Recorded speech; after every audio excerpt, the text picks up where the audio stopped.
Paris in the fall, the last months of the year and the end of the millennium.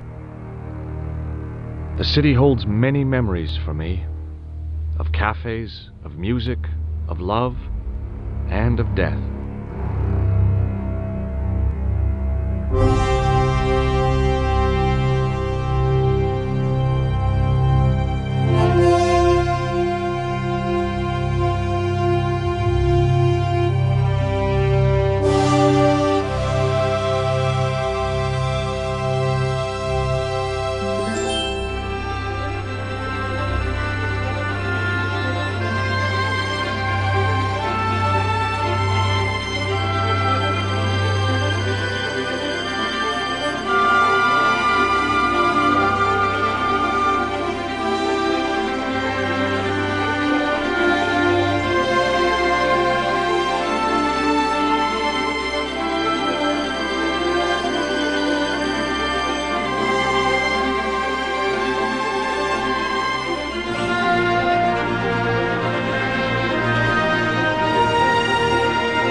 As I picked myself up, all I could hear was the ceaseless drone of traffic. Life went on around me. But the explosion was to change my life forever.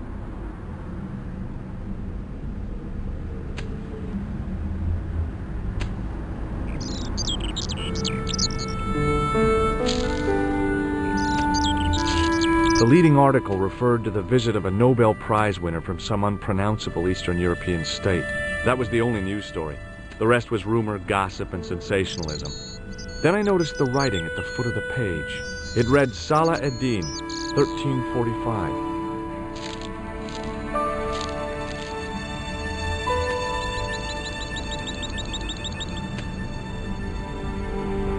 I contemplated crawling under the umbrella and pretending none of this had ever happened.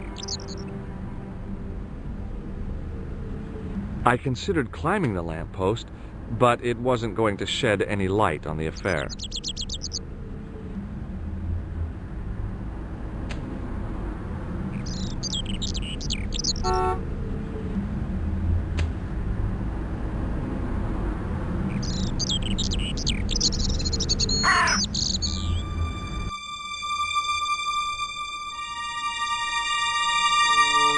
I took a deep breath and prepared to climb the drainpipe.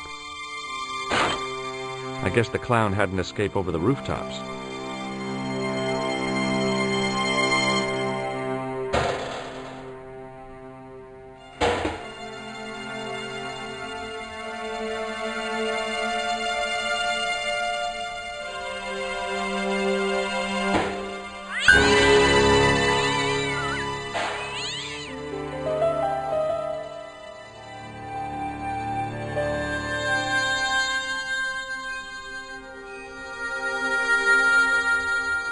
I tried to lift the cover with my fingers, but couldn't gain any leverage.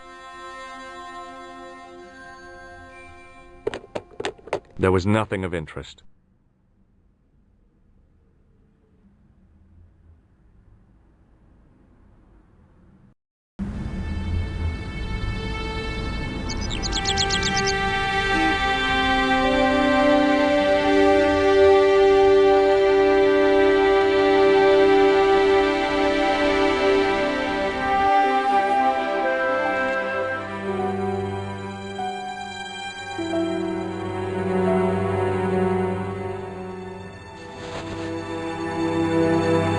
tried not to meet his stare as I searched the dead man's pockets. No wallet, no papers, no credit cards. The guy's past was a blank page.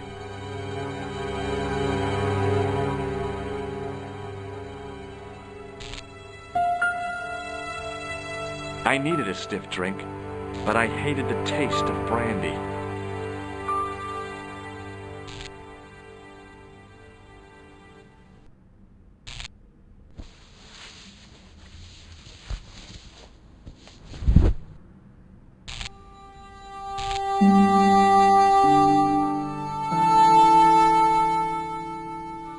Oh, my head. Never again.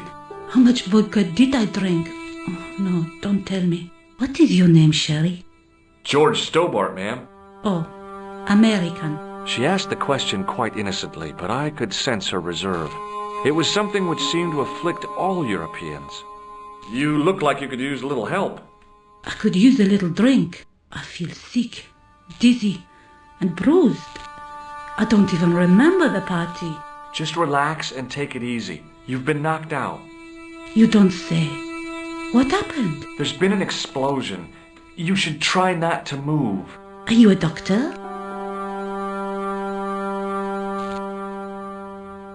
No, but I used to play hospitals when I was a kid. Can you remember anything at all? No. I need a drink. Pour me a brandy. Is that straight or with ice? Just give me the bottle with a teat on it. I guess a little drop won't hurt.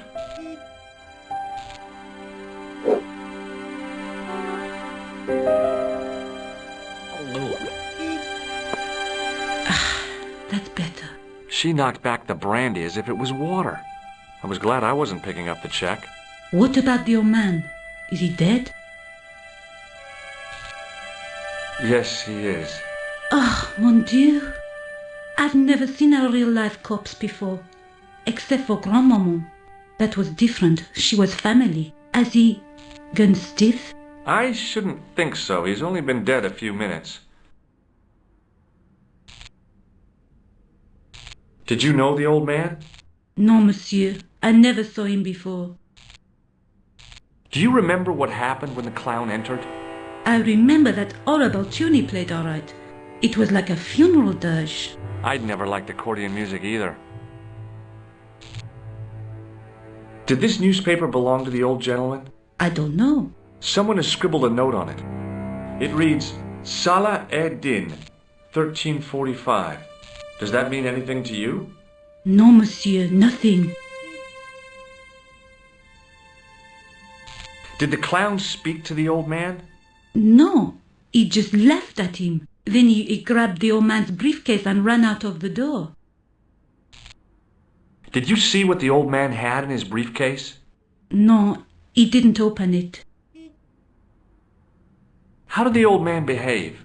Well, agitated. He kept looking about him at the door, at his watch. As if he was waiting for someone? Yes, I suppose so. He was worried about something, that's for sure. If you ask me, he was having an affair. He had that look about him, like a guilty husband. Did the old man try to stop the clown? Oh, he didn't have a chance. The clown dropped his accordion and ran out of the door. That's it. That's all I can remember. What did the old man do when the clown snatched his briefcase? Nothing. He just sat there like he was frozen. About this newspaper. I told you, it means nothing to me. Stay here, mademoiselle. I'm going to look around for evidence.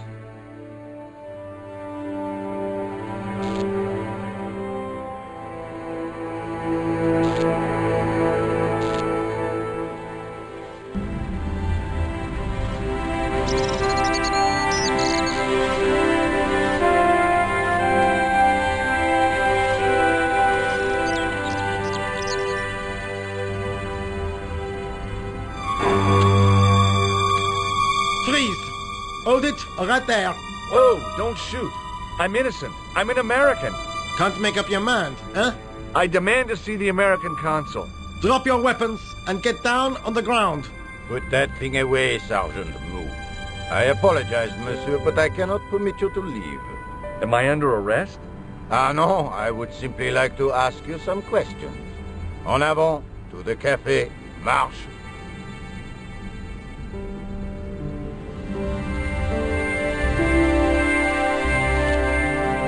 What a mess.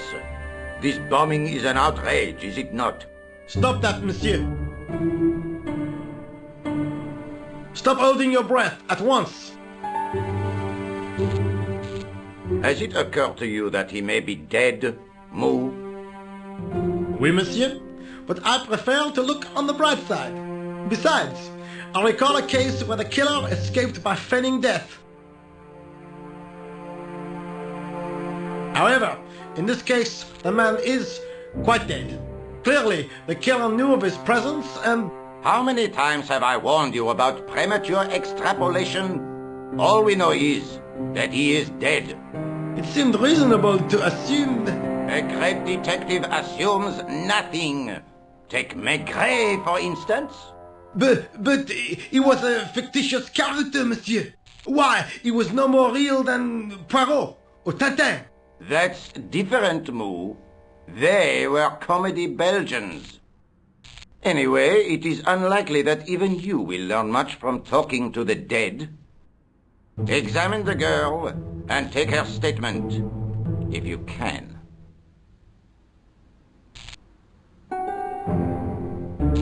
I doubt if she is in a fit state for questioning, monsieur. It smells to me as if she has been drinking. As I feared, we have stumbled upon a den of iniquity, Mou. Leave her to me, sir. I am used to handling drunken women. I do not doubt that for one moment. Et maintenant, to business.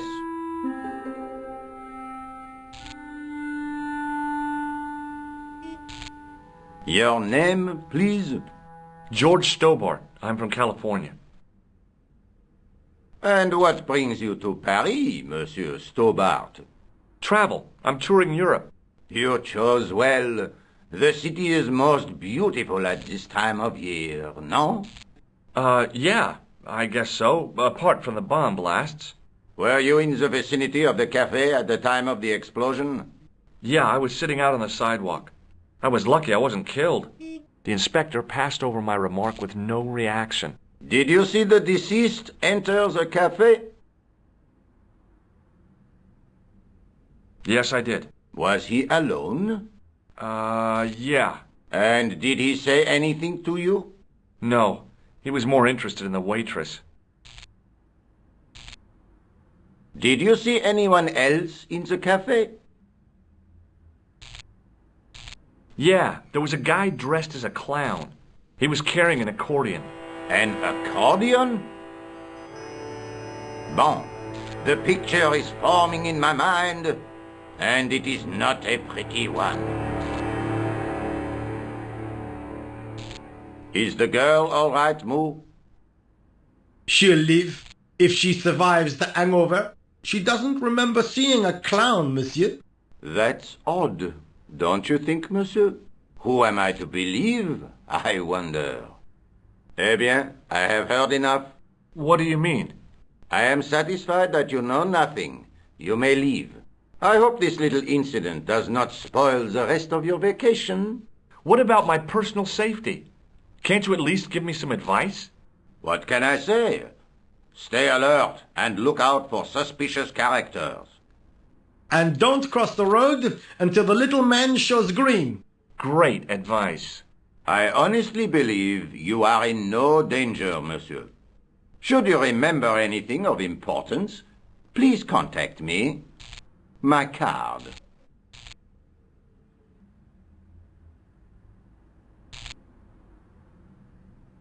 Thanks. That is all. You may go.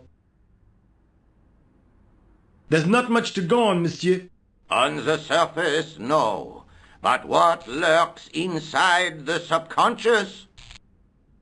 If the door can only be opened... Are you serious, monsieur? I thought your interest in psychic detection was purely academic. Academic? You are about to witness a scientific breakthrough.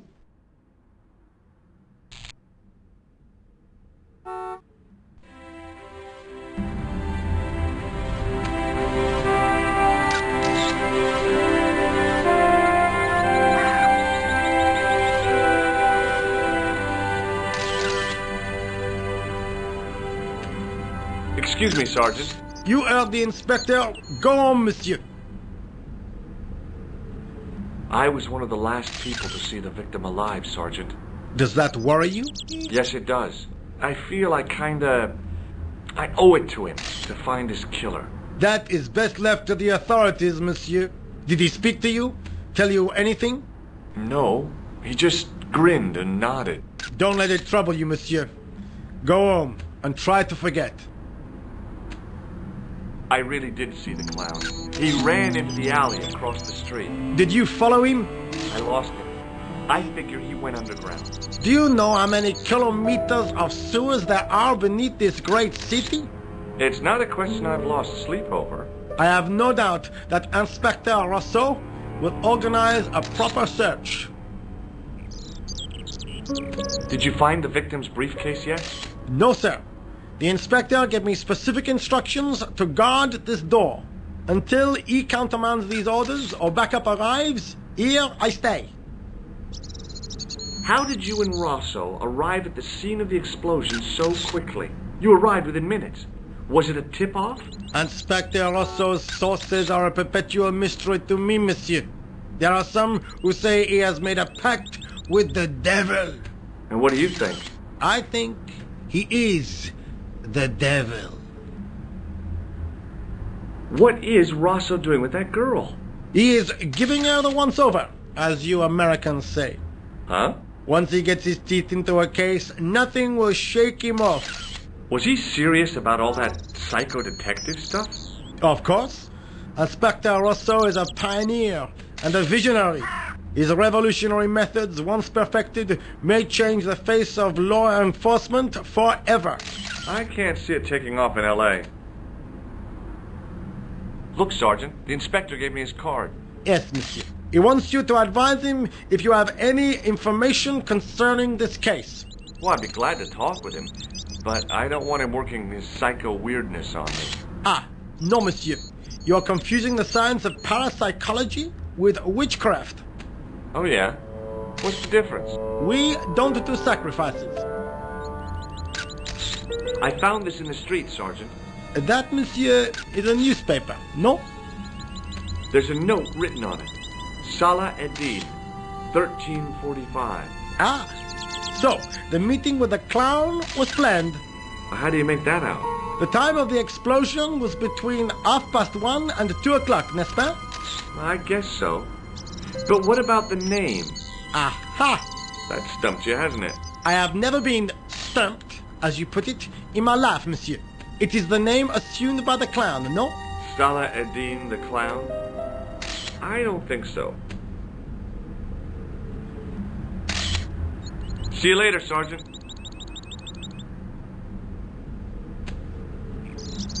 Excuse me, mademoiselle?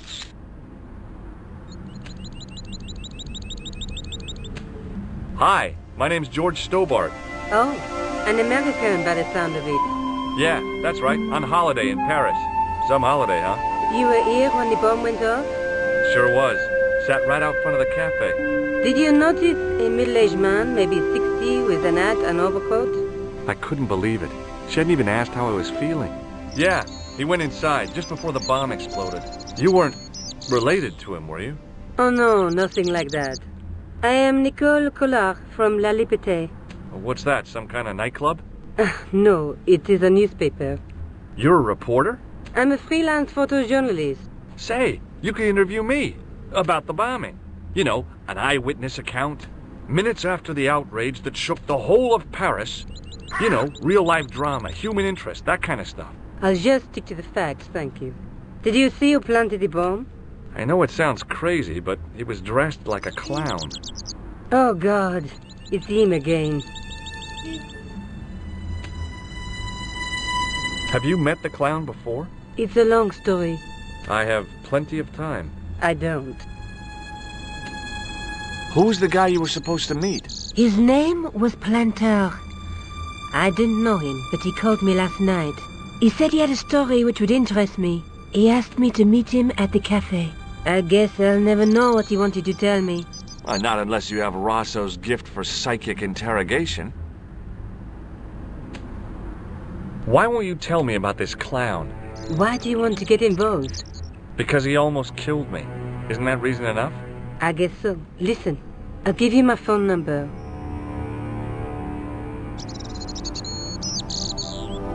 You help me with my story and I'll let you in on what I know. And let's get one thing straight right now. This is strictly business. Okay, it's a deal. I have to go develop these pictures. À bientôt, monsieur. Fine, I'll, see you soon.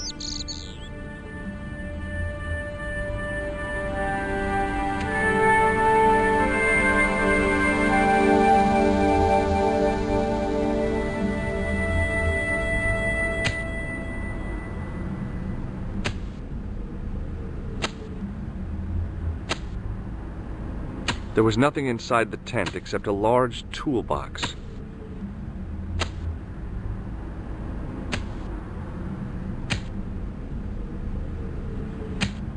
The door was securely locked.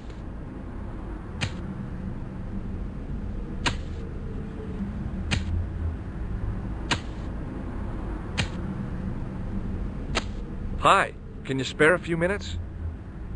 I thought you'd been arrested. No, it was a misunderstanding. When he pulled that gun, gah! I thought that was it. Those automatics pack quite a punch, you know? He made a mistake. He thought I was a terrorist.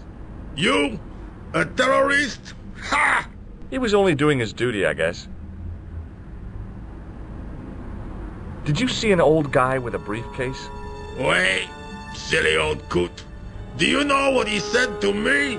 Work fascinates me, he says. I could watch it all day. Quel bit. I could have knocked his block off.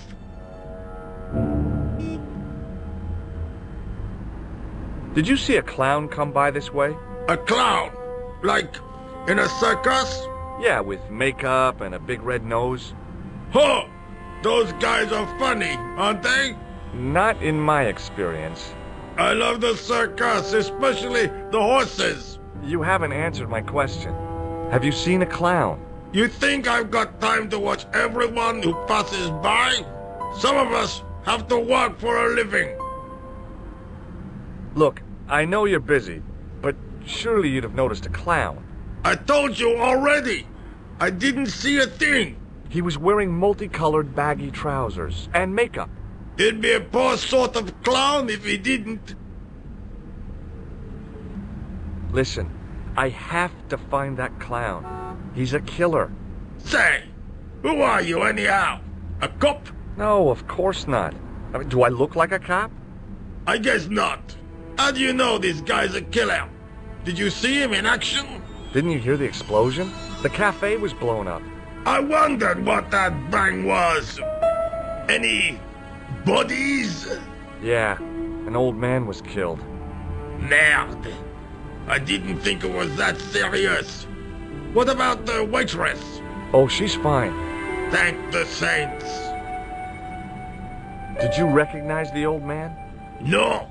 Should I have done? Was he a celebrity? No, but I guess he is now. His name was Plantar. Was he the one who died in the cafe? Yeah. That's too bad. Now I wish I hadn't called him what I did. If only I could turn back the clock. If only I'd been more tolerant. Regret and remorse are strange emotions. They really bring out the hammiest actors in people.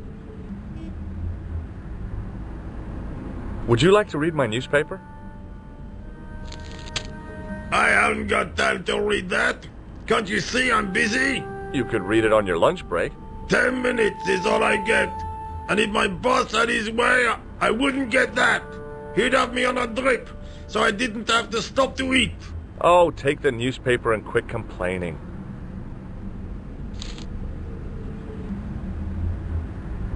Pah! Look at these damn bleeding heart liberals. Tja! Save the dolphins, catch them and eat them, I say. All that fuss over a bunch of fish. Nah, that's more like it. Look at the size of those. Like champagne bottle corks, no? Ah, what's this? Saladin running in the Prix de l'Arc de Triomphe. It's a racehorse? A horse? A legend.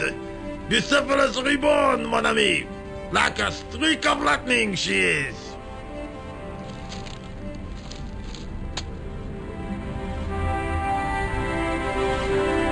Do me a favor, won't you? Keep an eye on my hole. I'm off to put some money on that nag.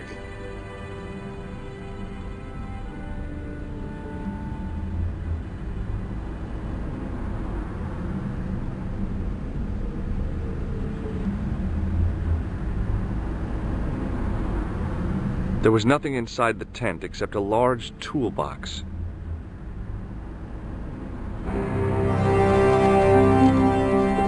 I'd found just what I wanted, a tool for lifting manhole covers.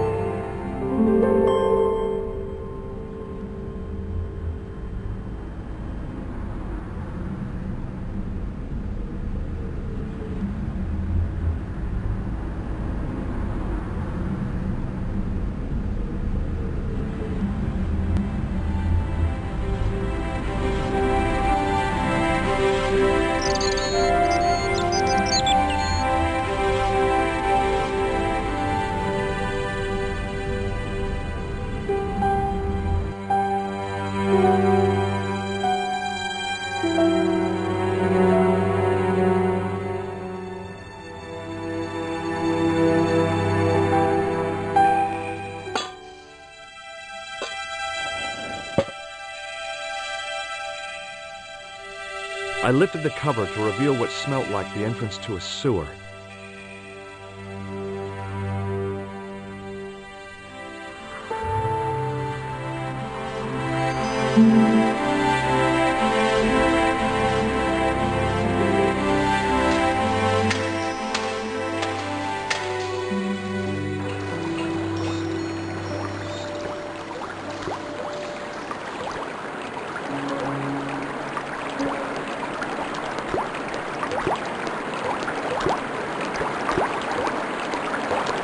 As I picked up the plastic ball, I realized it was intended to be worn.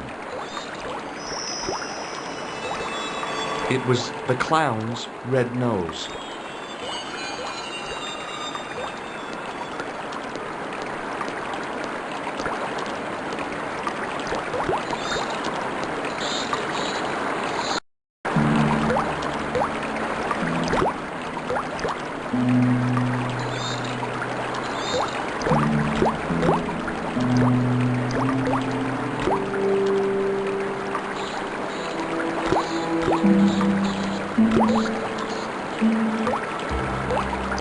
I scooped up the sodden tissue.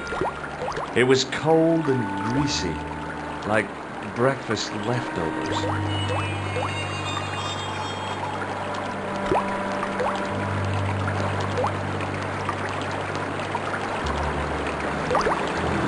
I took hold of the scrap of material and unsnagged it from the spike.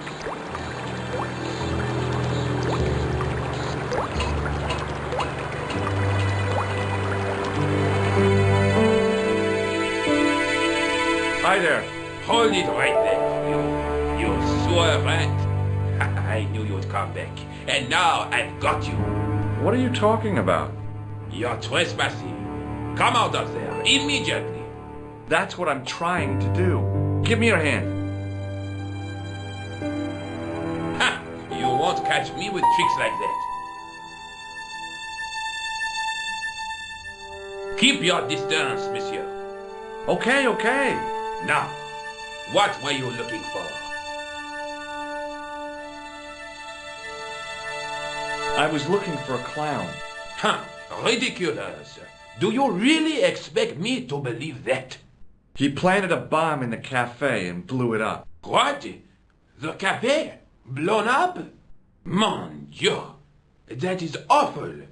And you say the person responsible was dressed as a clown? That's right.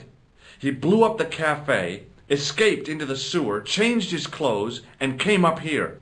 Ah, mon Dieu! Then, the man I chased, do you think that man and the clown are one and the same?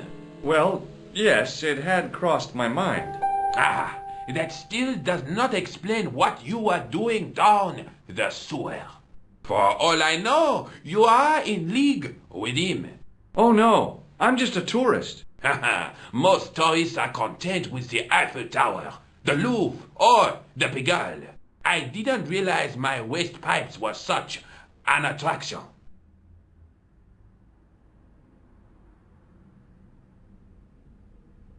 Take a look at this false nose. I've never seen it before in my life. Tell me about the man you apprehended. What is there to tell? He was a typical criminal type, just like you. Does the name Plantar mean anything to you? No, it doesn't. Who is he? The man who was killed in the cafe. I'm gonna find the guy responsible. I'll find him. Even if it means following him down every sewer in every city in Europe. You need some sensible boots. You won't get far in those stupid sneakers. Perhaps you'd like to take a look at my card?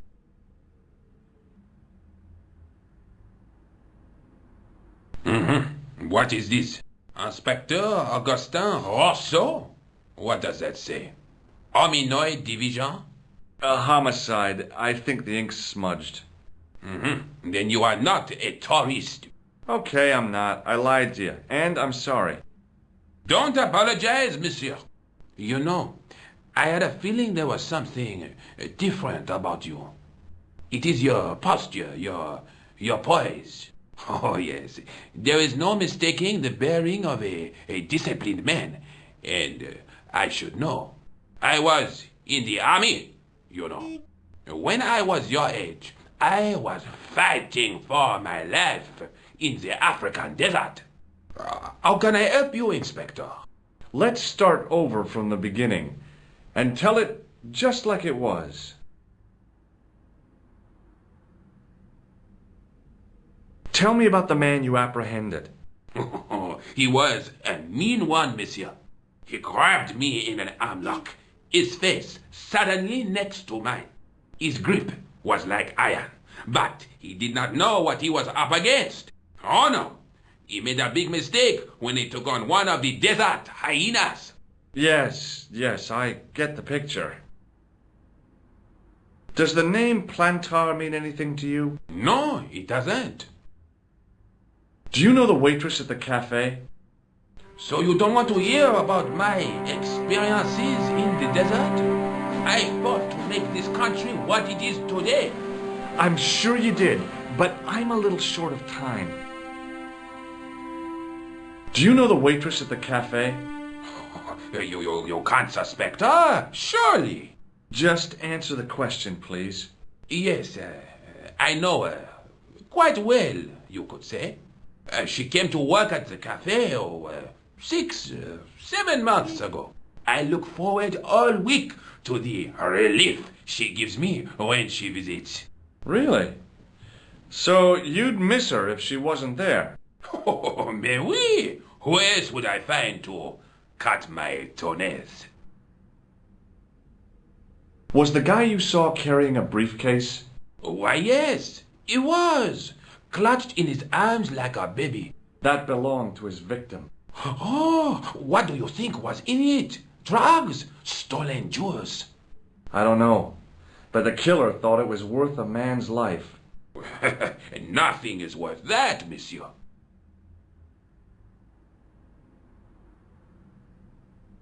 This is what I used to open the manhole cover.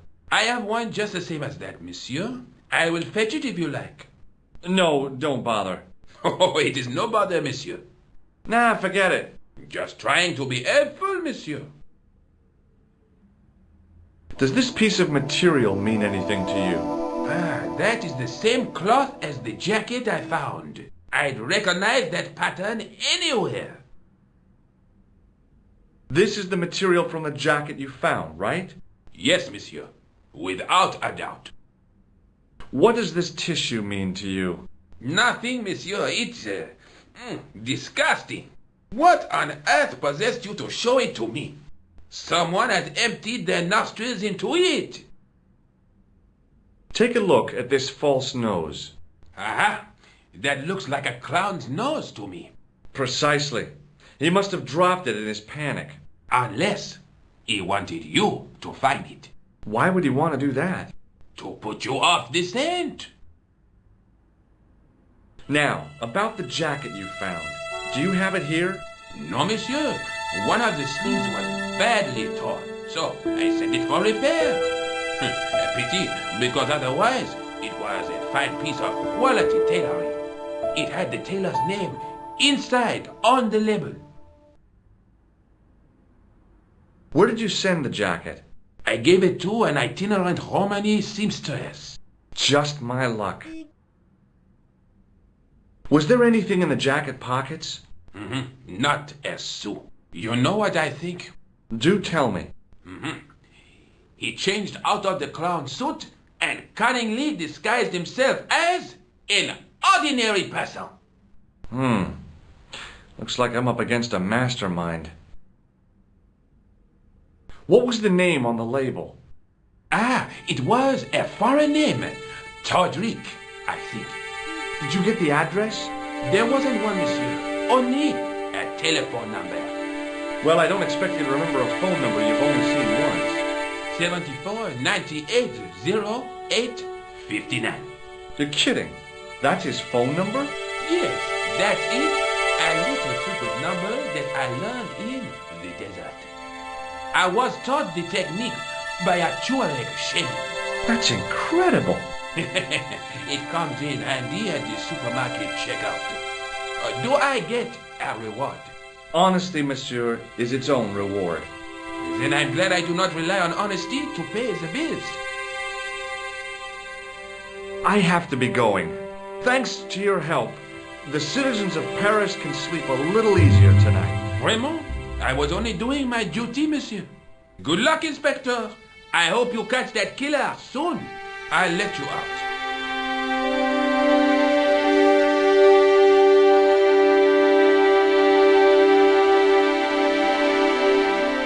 I hope you find your man, Inspector. So do I.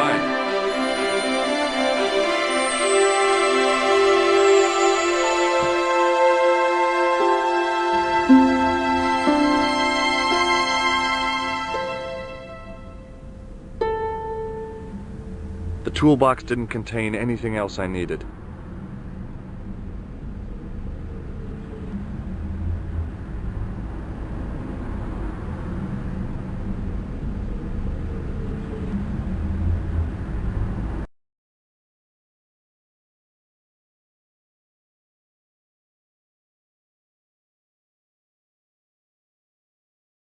Bonjour, Kula. Oh, hi. It's George Stobart, the American at the cafe. Ah, oui. You said to call if I could help. Have you any news for me? You bet. I met a witness who spoke to the clown. And I know where the killer gets his suits. No kidding. Hey, I'm impressed. You are? Well, it wasn't easy. Look, why don't you come here to my apartment? Fine. Where do you live? 361 Rue Jarry. Okay, I'll come right over.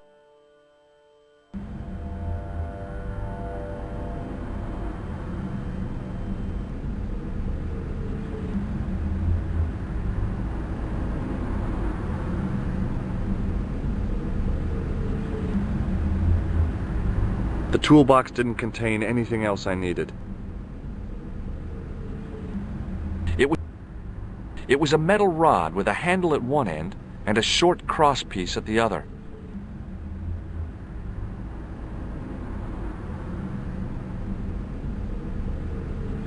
There was nothing inside the tent except a large toolbox. It was a huge and weighty-looking engineer's telephone. It was the scrap of material I'd found in the sewer.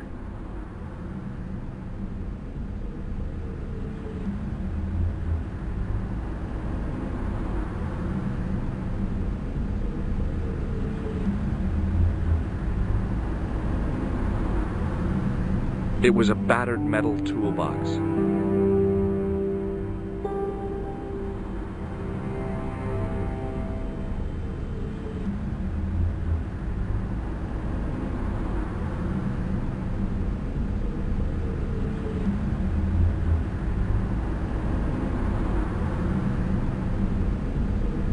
There was nothing inside the tent.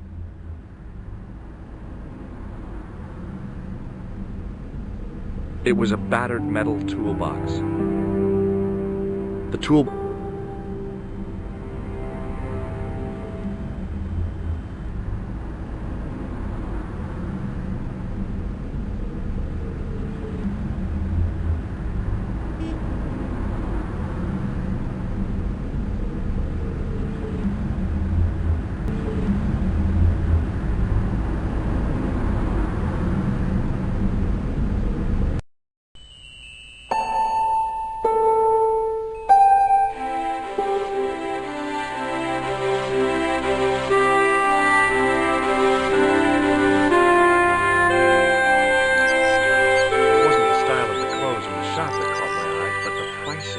same amount of money would feed a starving family for the rest of their lives. I guess people who buy that kind of stuff don't have a problem with their consciences.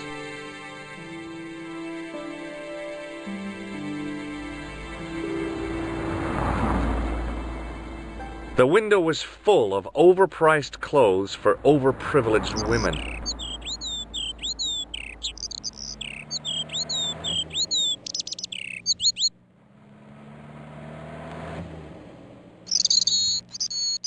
I inhaled deeply, expecting to experience the scent of the flowers.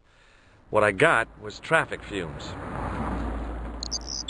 The woman was doing something with a pair of needles that couldn't be described as knitting.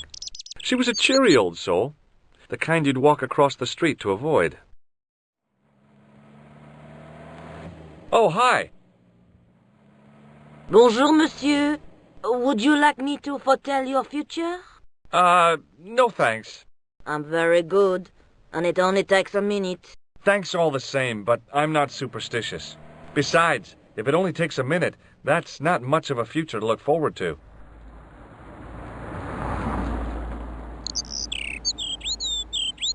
Are the flowers for sale? Oui, monsieur. Okay. I'll take a bunch of those white ones. I wouldn't do that if I was you. No? They are lilies, monsieur. Some people associate them with death. Yikes. Well, thanks for telling me. What other flowers do you have? Dahlias? What do they signify? Insecurity. I don't want to give her the wrong idea about me. What about the tall yellow ones? Those are iris, the flame of passion. And the little yellow ones? Sensuality. Well, they're no use to me. I want to make an impression, not jump down her throat.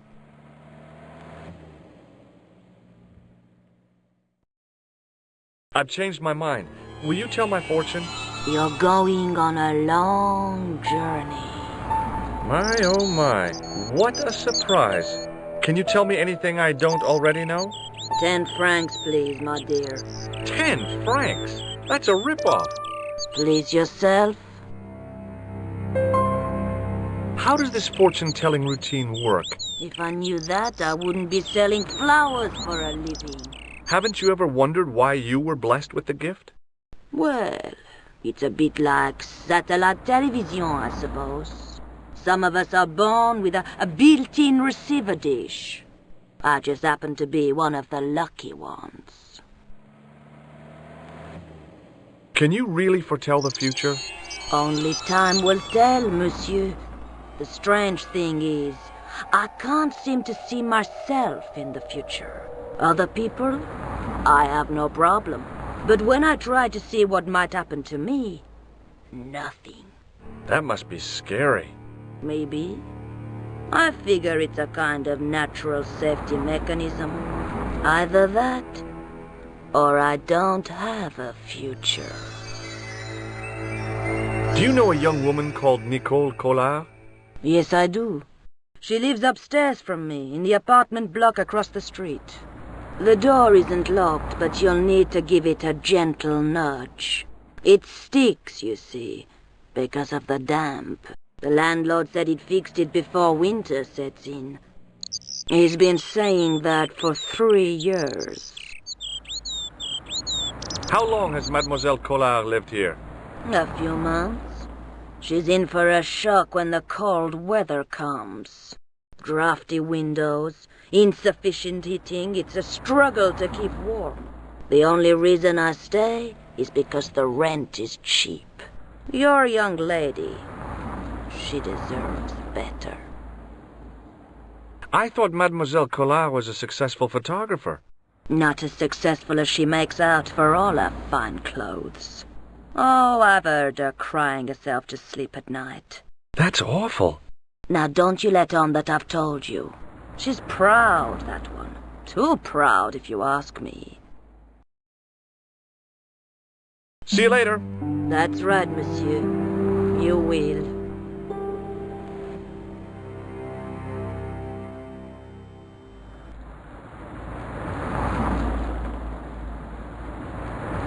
Remembering the flower seller's advice, I pushed the door gently just above the lock.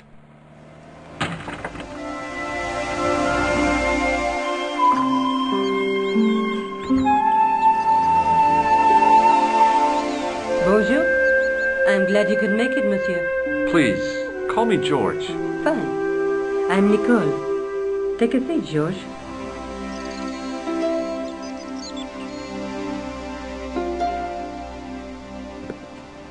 Eh bien? And what have you been up to? I've been exploring the sewers beneath the cafe. I thought I could smell something bad. The clown used the sewer to escape and to change out of his costume. I guess he was in a hurry. He left his jacket behind. And? I got his tailor's phone number. You had better luck than I did. Luck, she said. Luck! Hard work, I'd call it. What happened? I took my photographs to the editor, but he wasn't interested. Can you believe it? He told me to drop the story. But you're not about to do that. Oh, no. I am going to find out what's behind these killings. You know what I think? It's a conspiracy. The police in 3 different countries have kept very quiet about the murders. The press don't connect them at all. They blame them on political, religious, or militant minority extremists. Well, that covers just about everyone.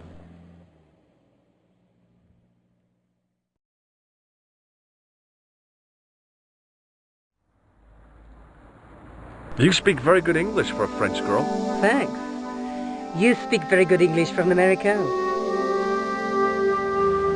How did Plantow get your name? For the newspaper, La Liberté, I'd written an article linking 2 unsolved murders, one in Italy and the other in Japan. The cases were remarkably similar. A wealthy victim, no apparent motive, and a costume killer. Plantow said he could supply me with more information. Somehow, the clown must have known about our appointment. Tell me more about the clown's previous victims. The first was Arno Bellotta, the millionaire pharmaceutical baron. He made his money from amphetamines in the post-war slimming and diet boom. Imagine it! Millions of housewives literally speeding their butts off. Was he killed for his money? No. He had no living relatives, and his fortune went to the orphanage where he'd grown up. The only witness in the case was his Filipino au pair. She swears he was lured to his death by a snowman. What about the clown's second victim? Yamada, the controversial Japanese green politician. He inherited his fortune from his father's electrochemical consortium. He was committed to dismantling Japan's automobile industry. I can't see him gaining much support with a loony policy like that. Yamada was a man of vision. He was years ahead of his time. If you say so. How did he die? At the hands, or should I say, flippers, of a giant emperor penguin. A snowman, a penguin, and now a clown. You know, I hate to admit it, but this is scary. And I'll tell you what, I won't be accepting any invitations to costume parties. I don't blame you for being scared. I am too. But this story could be my only chance of a big break. Or a premature death. I found this false nose in the sewer. Hey, what's this inside it? The contents of someone's nose? Don't be cross, George. It says La Risée du Monde. Masks and costumes. It's a costume shop near the Gare Saint-Lazare. I'll check it out. Maybe the owner remembers who hired the clown costume. Why don't you put it on, George? No way am I wearing this. I'd look really stupid. Besides, you might have had a cold.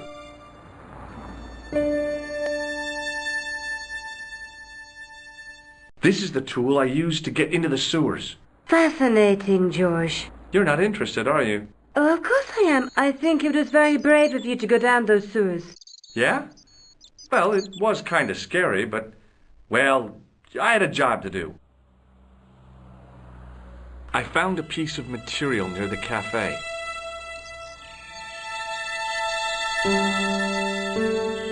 When I showed it to the concierge, he recognized it right away. It's very distinctive, all right. Just wait until you see this. I developed the film I shot at the cafe. Here, George, it's an enlargement I made. Look what that guy's wearing. Checkered pants. The same material as I found in the sewer. That's right. This guy shouldn't be difficult to find. Oh, no? Take a close look at his left cheek. A scar. In the shape of a horseshoe. Oh, a crescent moon.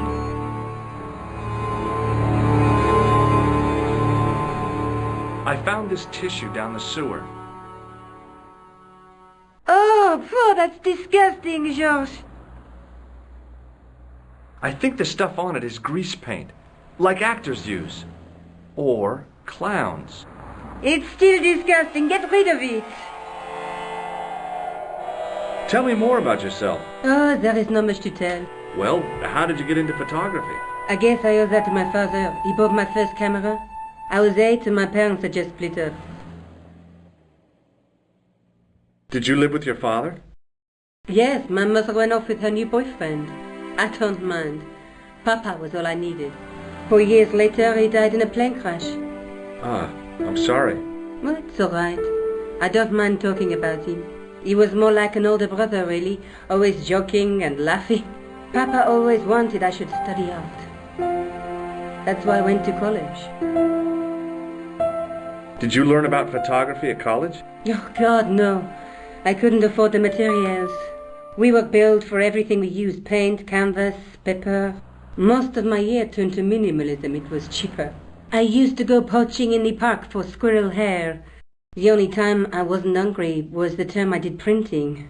I used to eat the potatoes. You're making fun of me, aren't you? Oh, no.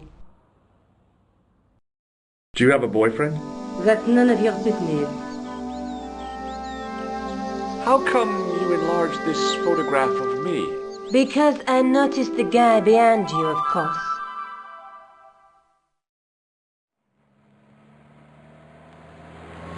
Do you want this photograph back? No, you keep it. I can always make another print. May I use your telephone? Sure, go ahead. Thanks.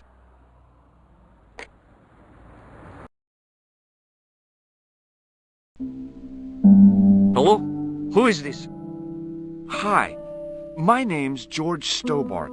You don't know me. Correct, Mr. Stobart. I don't. What can I do for you? Well, I'm trying to trace one of your customers. Could I maybe come over and talk to you? No, that's not possible. Oh, okay. Forget it. Listen, all I want is a name. What are you talking about? Who are you working for? I guess you might say I'm acting in the interests of truth and justice. Thank God. I thought you were the police. There are innocent lives at stake, Mr. Todrick. Lives that you could save. You're collecting for charity, yes? No, I'm not. All I want from you is information. Go on. I'm listening. What do you know about the clown who bombed the Café de la Chandelle Verte? I don't have no idea what you're talking about. You're cool, Todrick. But I think you know more than you're saying. I don't know who you be, but sure I am you don't know what you're talking about. I don't know if you're saying that to make me think you don't know what I mean, but... Oh, this is ridiculous. Quit playing games with me, Todrick.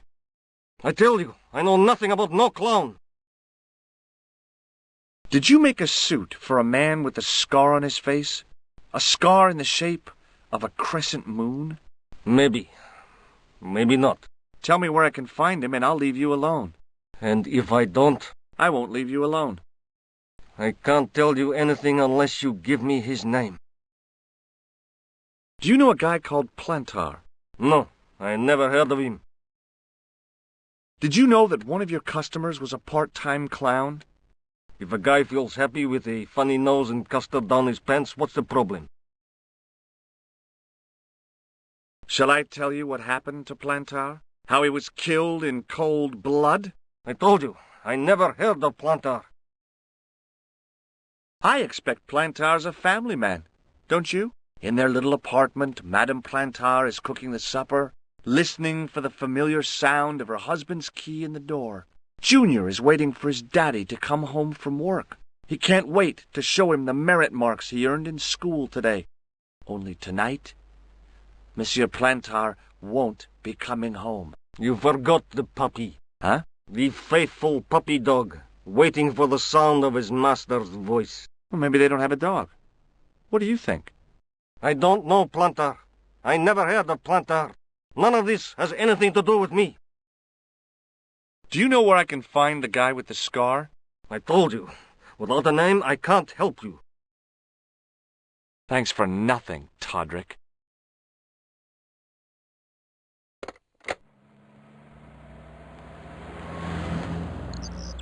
Do you want this photograph back? No, you keep it. I can always make another print. I showed you the red nose, didn't I? Yes, you did. Why don't you pay a visit to the shop it came from? I just might do that. May I use your telephone? Sure, go ahead. Thanks.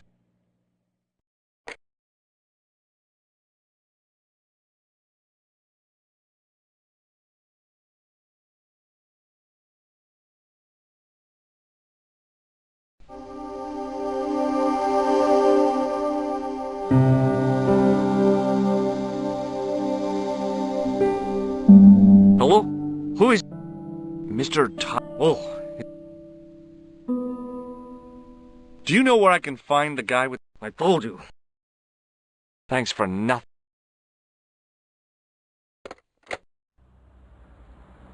I'm going back out to search for that clown. Where? Well, I guess I could visit the costume shop. Good idea.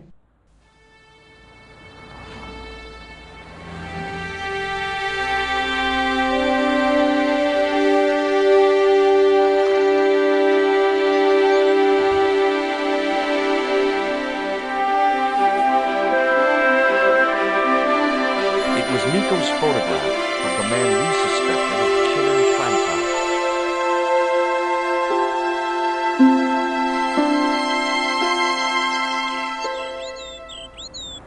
Oh, hi. Hello, my handsome friend.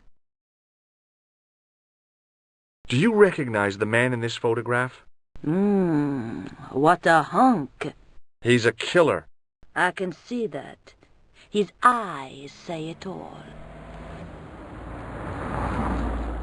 See you later. That's right, monsieur. You will.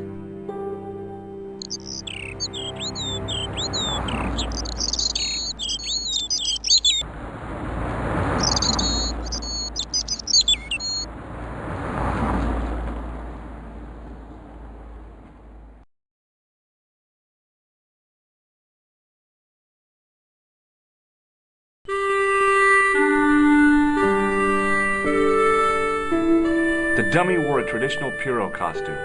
At least, I guess it was a dummy. She reminded me of a girl I dated back in high school.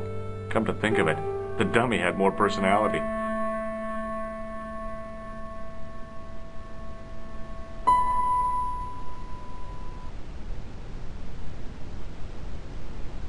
The guy's spoon-shaped face was mournful and humorless. He looked like a vegetarian in a slaughterhouse.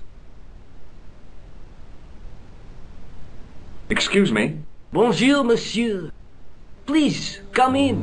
Welcome. Leave the mundane world behind, for in these four walls, fantasy is king. I don't want a costume. Didn't you ever dress up when you were a child? Not that I remember. Incredible! You'll be telling me next that you never shared your elder sister's lingerie. I don't have a sister, and I think I'd look pretty silly in a brassiere. I just need some information. Of course. How can I help you?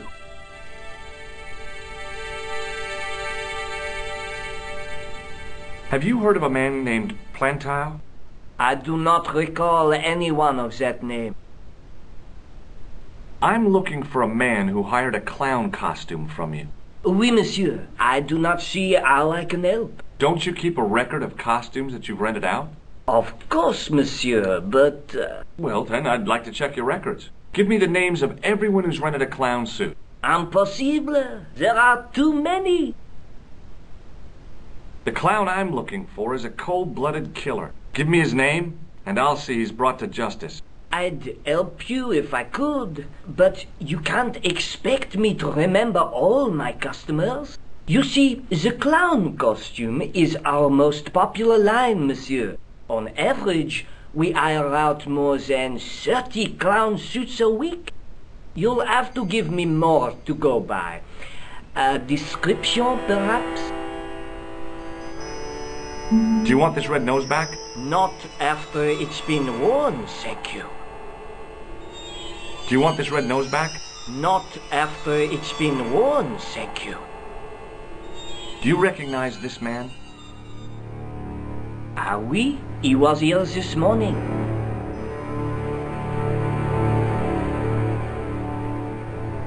How come clowns are so popular? I think it has something to do with their unpredictable nature. Personally, I think clowns should be banned, along with mimes. Oh, come now. Who doesn't love clowns? Me, for one. Are you sure this is the man who bought grease paint? Oui, monsieur.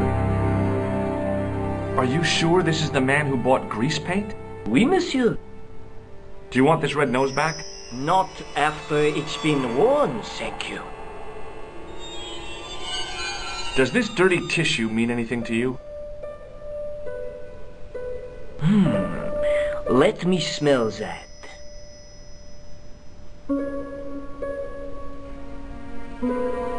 Bestheimer's number 7 white pancake. Theatrical grease paint, right? Oui, monsieur. La crème de la crème of Thespian accoutrement. Have you sold any of it recently? Yes, 2 cans. About this tissue. I have already given you my professional opinion. What does this tool mean to you? Nothing, monsieur. Are you sure this is the man who bought grease paint? Oui, monsieur. He chose 2 costumes. Bozo the clown and Seamus the pixie. A pixie? Very smart. Green silk with a taffeta lining. He gave me his name as Monsieur Khan. Are you sure this is the same man who hired the clown suit? Certainement, Monsieur Khan.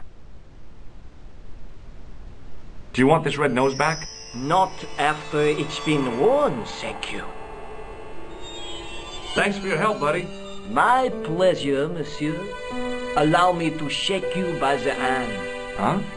Well, okay.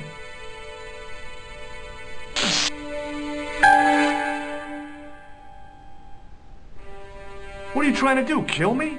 You did not find it amusing? I never saw the funny side of electroshock therapy. Eh bien, it is yours to keep. A gift? Do I need a license? No, but I give you a word of warning, monsieur. What? Remember to switch it off before you visit the toilet.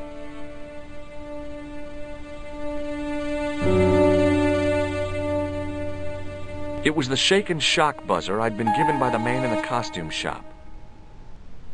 It was Nico's photograph of the man we suspected of killing Plantar.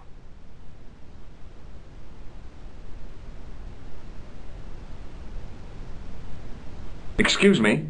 Oui, monsieur? Do you want this buzzer back? No, you keep it. Thanks for your help, buddy. My pleasure, monsieur.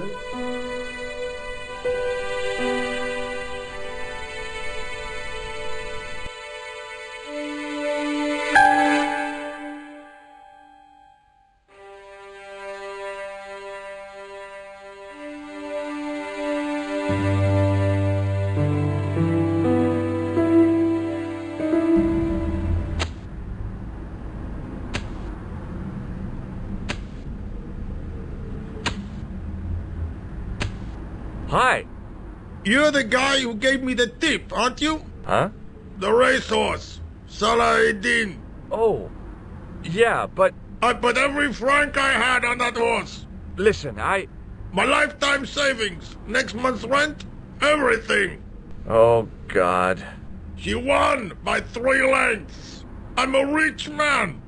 Call me Lucky George, the punter's friend. So how come you're still here? Oh, I'm not going to let my newfound wealth change me, not one bit. I bought this hole, fittings and all. Now I can come and go as I please. No more clocking on or completion schedules. No foreman breathing down my neck. Thanks to you, I've found paradise. I'm getting a mushy feeling in my chest. But not half as mushy as your head. What do you want now? Would you like to shake hands with me? No, I wouldn't. One of the real pleasures of being rich is not having to be polite. I gotta go. Don't let me keep you.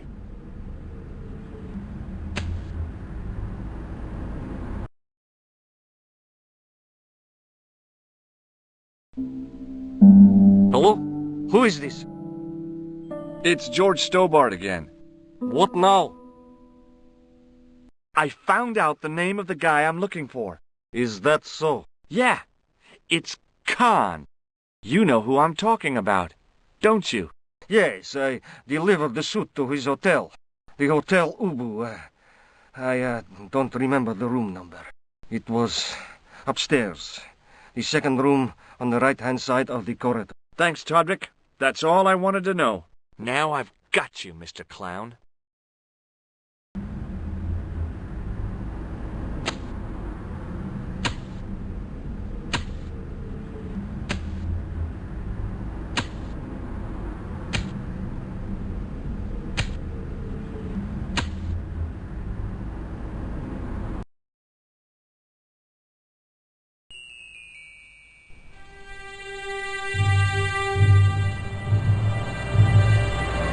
Excuse me.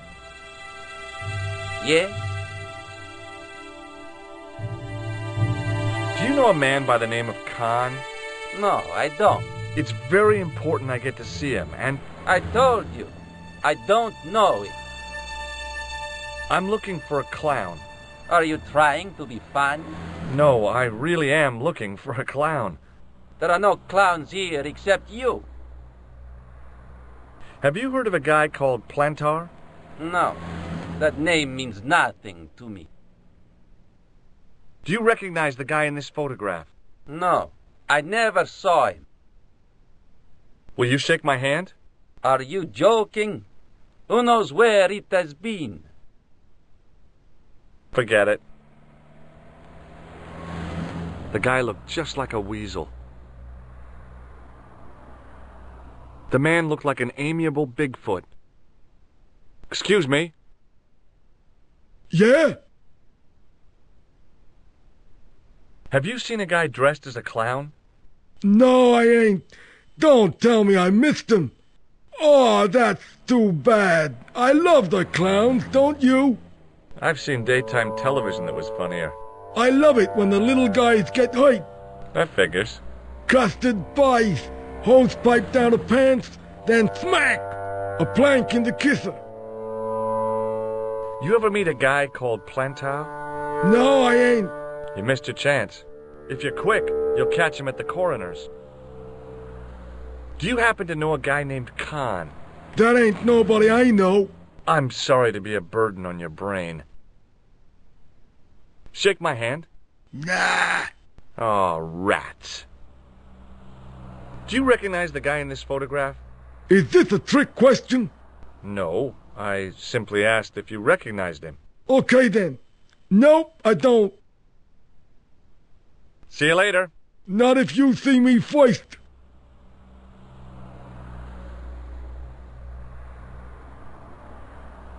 The lobby was quiet, almost deserted.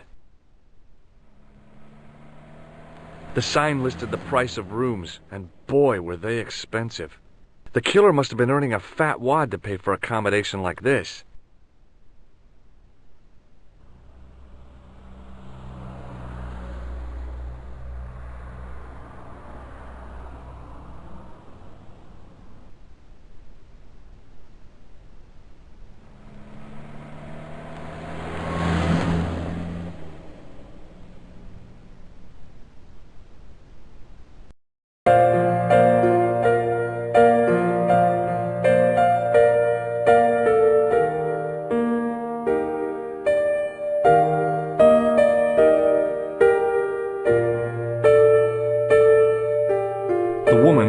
obviously English. She had all the qualities of Boadicea, Elizabeth I, and Margaret Thatcher rolled into one. It wasn't a pretty sight. The figure of a sexless youth was frozen in mid-skip with a silly grin on its stone lips.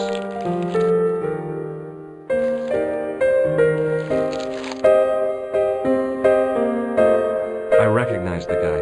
It was the Nobel Prize winner from the country whose name I couldn't pronounce.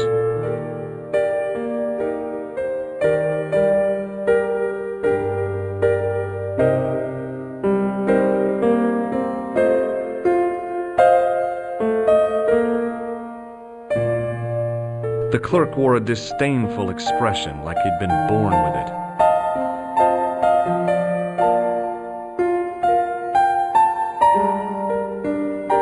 I want some information. Who are you? The police? I'm conducting a private investigation. Ah, I know only too well what you mean. That is one of the drawbacks of the catering business. When people book into an hotel, they leave their morals at home, no? I'm looking for a man who dresses like a clown. This is a highly respectable hotel, monsieur. There are no clowns here. If you say so. Do you have a guest by the name of Khan?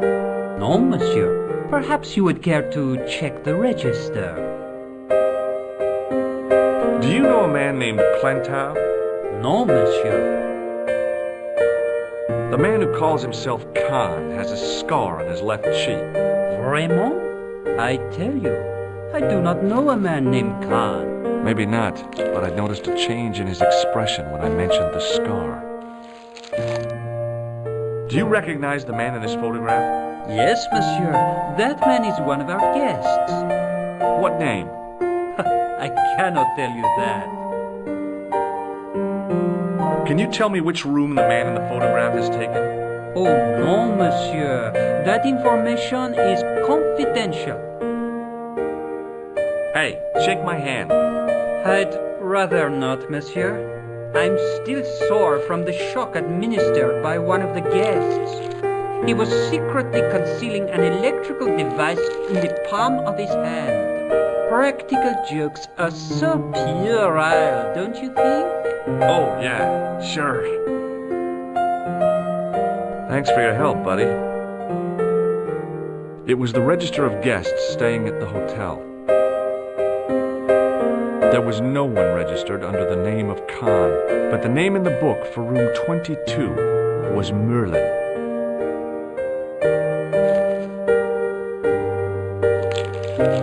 Hanging from a brass hook was a key and a plastic tag.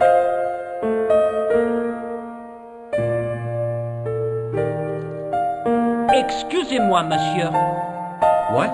You are trying to steal that key, no? No way.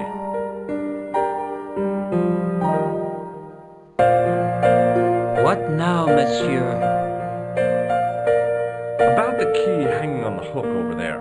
Oui, monsieur. Which room is it for? Number 21. Is that room taken? No. The guests checked out this morning. I'd like to check into room 21. That is not possible. How come? You said it was vacant. It is reserved for another guest. Rats. No, monsieur. Dutch. Would it make a difference if I told you the guy in the photo was a murderer? We are accustomed to catering for celebrities, monsieur. Movie stars, politicians, royalty, sporting personalities, they all stay here. Thanks for your help, buddy.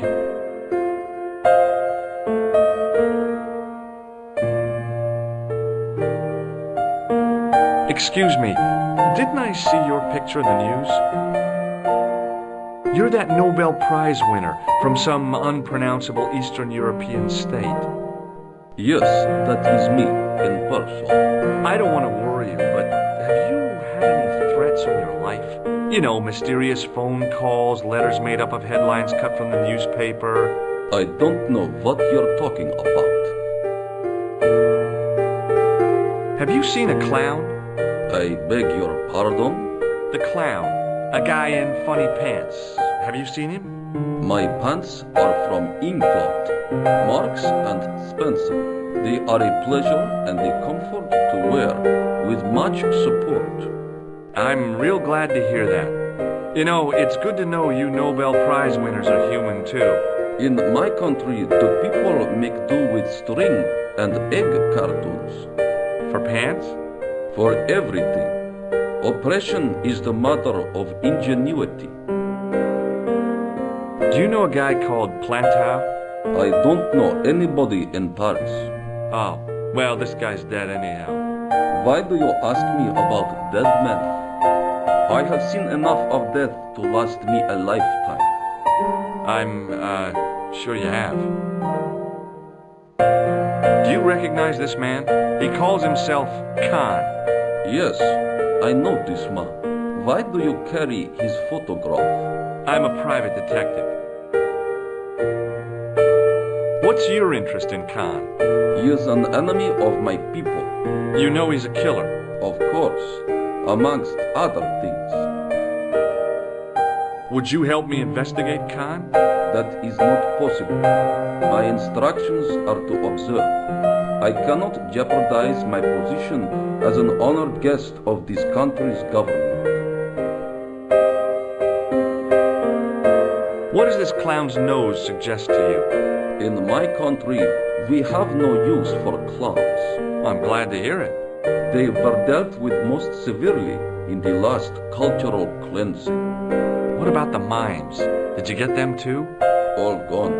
Our streets are mime-free. Sounds like heaven. May I shake you by the hand? I do not shake the hands of imperialist dogs. Now that's a real bad attitude problem you've got there. This is a photo of Khan, right? That is just one of the names by which he is known. Thanks for your help. Goodbye.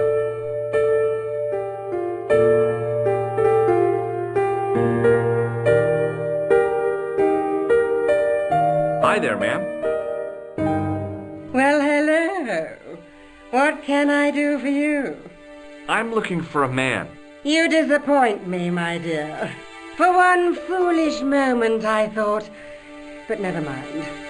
Aren't you going to tell me your name? George Stobart, ma'am. How sweet! I once had a stable boy called George. I am Lady Piermont.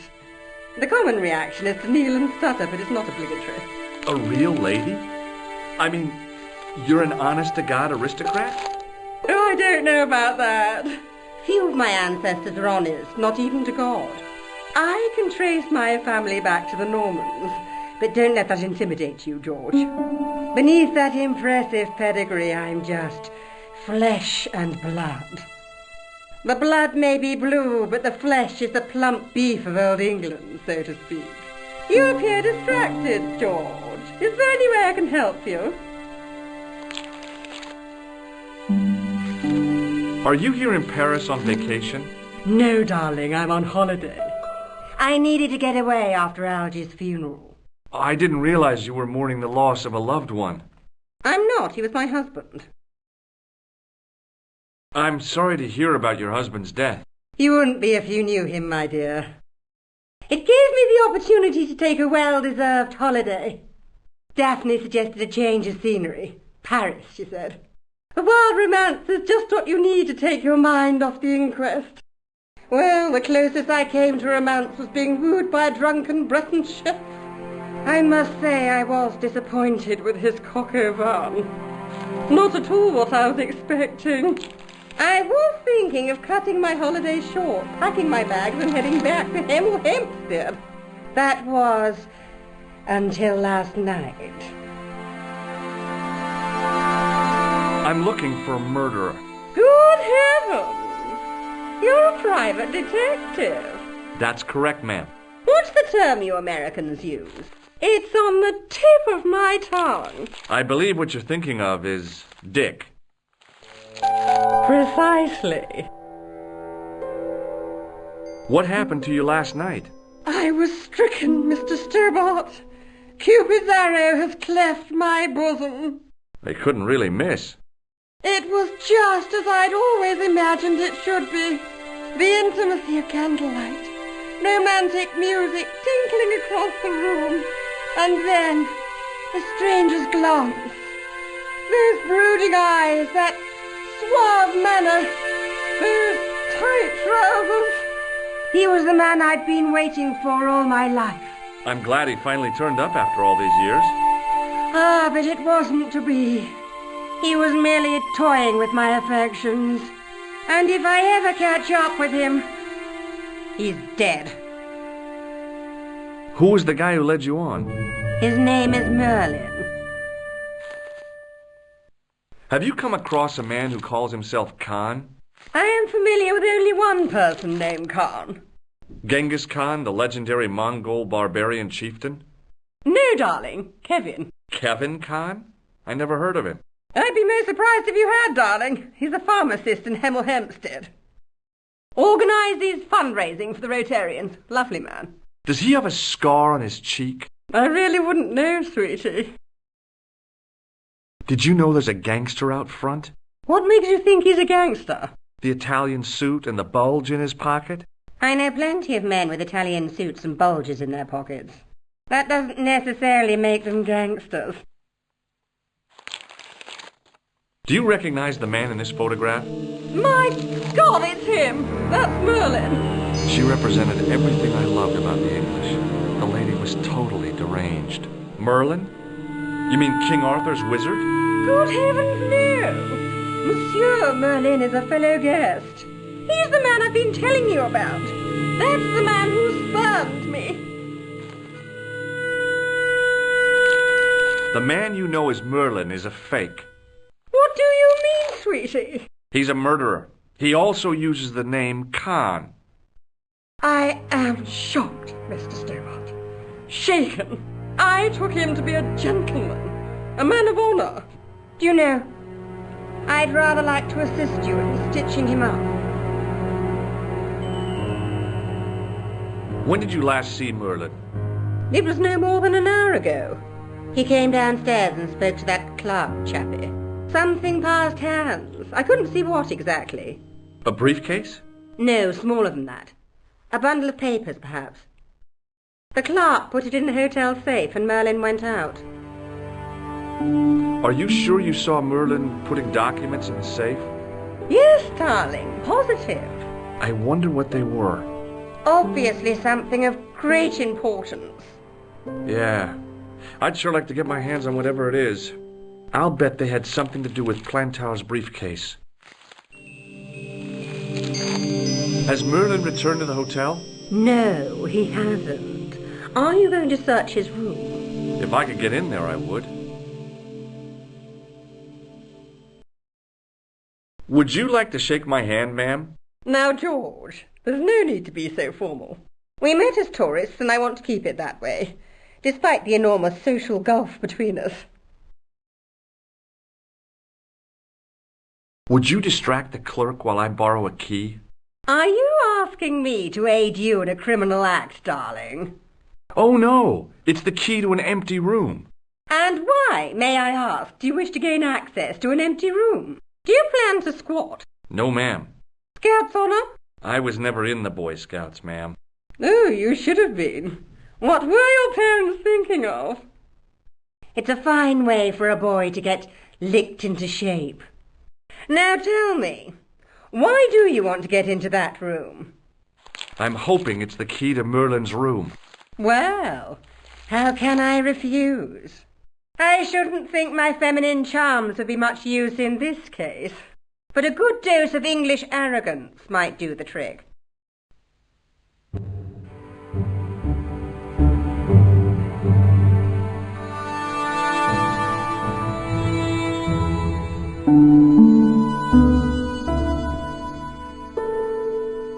I say! You there? Flunky! Oui, madame. Listen carefully. You do understand English, don't you? But of course, madame. Good. I wish to deposit some jewellery for safekeeping. I understand. Are you quite certain? Oh, bien sûr, madame. Over to you, my dear.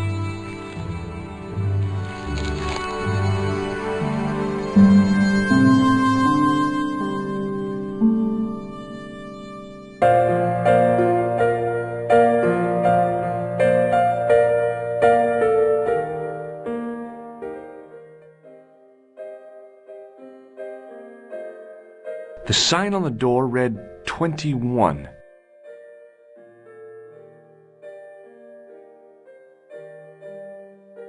The door was locked.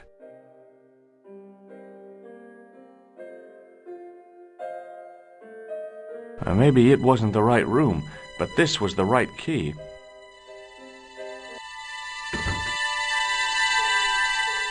It was a massive mahogany wardrobe.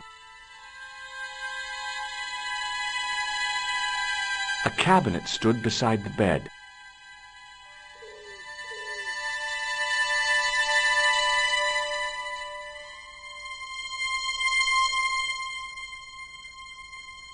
The cabinet was empty, but it smelt of onions. No kidding, it really did.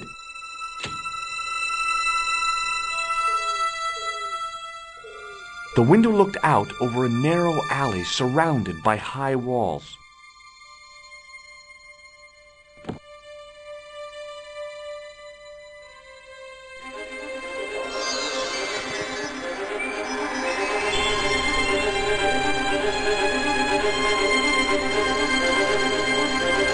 The cobbles of the alleyway looked very distant and very far.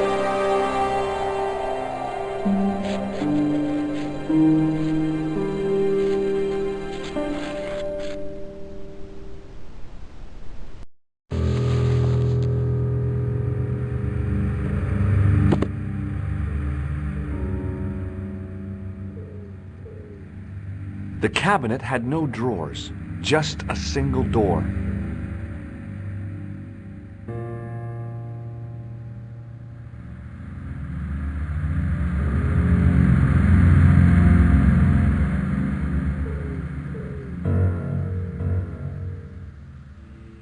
The bed was several times larger than the narrow cot I'd been given at the place I was staying.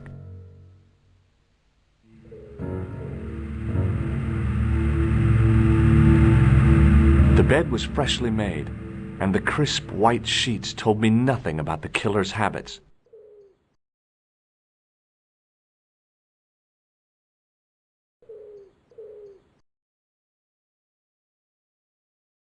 The assassin had been too smart to leave incriminating evidence beside his bed.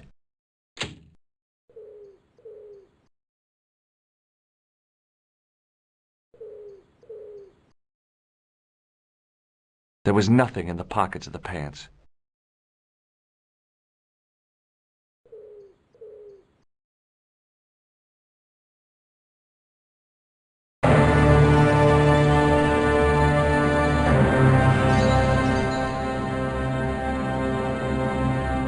I had the kind of feeling in my stomach that would usually send me running to the bathroom.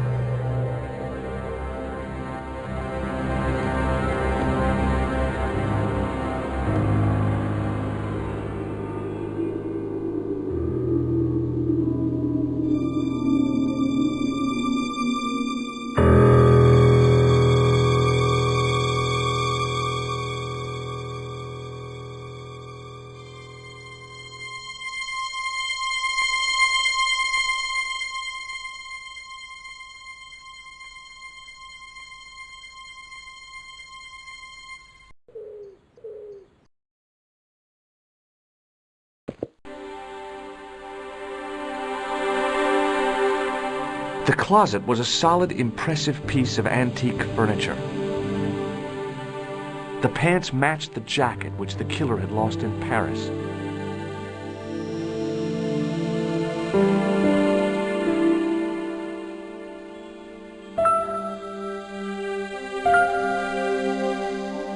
I couldn't believe my luck when I found two items in the pockets of the pants. The first was an ordinary matchbook. No matches, no clues. The second was a pass card which read, Thomas Merlin, Gruber Electronics Corporation.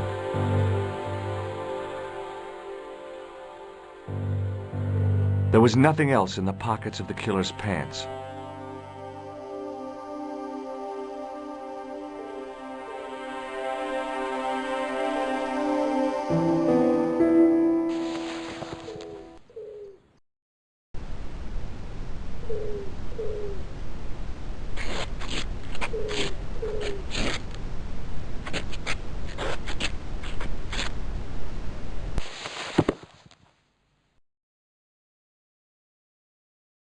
It was the card I'd found in the hotel bedroom. It read, Thomas Merlin, Gruber Electronics Corporation. The matchbook bore a pattern of swirling color and the words, Club Alamut.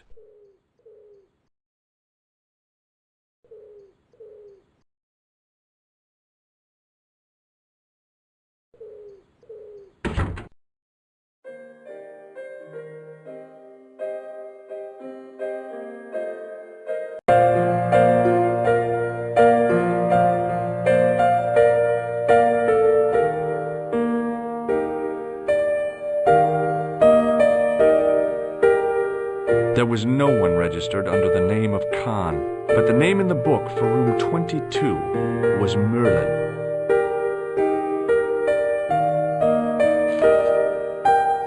What now, monsieur? I'd like to retrieve something from your safe. Ah, oui, monsieur. May I see some form of identification? Like what? A driving license, perhaps? I don't drive. Your passport? I don't have it with me. I could show you my operation scar. I'm sorry, monsieur. I must have some form of unique ID. You won't find a more unique ID than my scar. I'm sorry. I must insist on a more traditional identification. Rats. Do you recognize this red nose? No, monsieur. Did I show you this photograph? Yes, you did, monsieur. Does this matchbook mean anything to you? No, monsieur. Does this pass mean anything to you? That is Monsieur Merlin's property. That's right. Merlin the murderer. I want to see what he's left in your safe. Impossible. I cannot betray his confidence, no matter what you say he's done. You're making a big mistake. Maybe. I can live with that. Do you recognize this key? That is the property of the Hotel Ubu. Correct. May I ask how it found its way from the little hook to your pocket? Would you believe it was put there by a poltergeist? No, monsieur. The hotel is regularly serviced by an exorcist. If we had a ghost, Father Fécond would have flushed it out. I suppose you want the key back. Not spécialement. The room is vacant. Since you are so determined to conduct your little investigation, I won't stop you. Thanks for your help, buddy.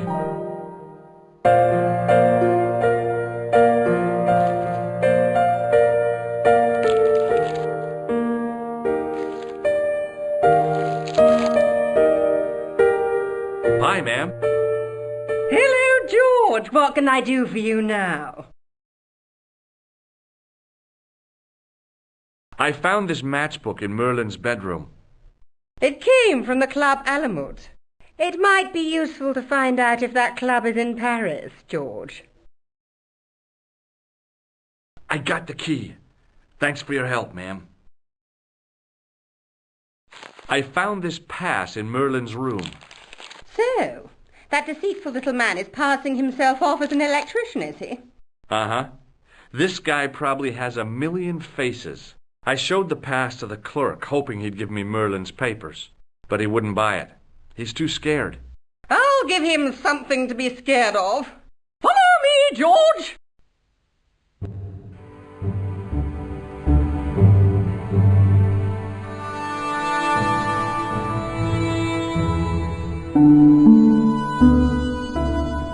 place a package from Merlin in the hotel safe?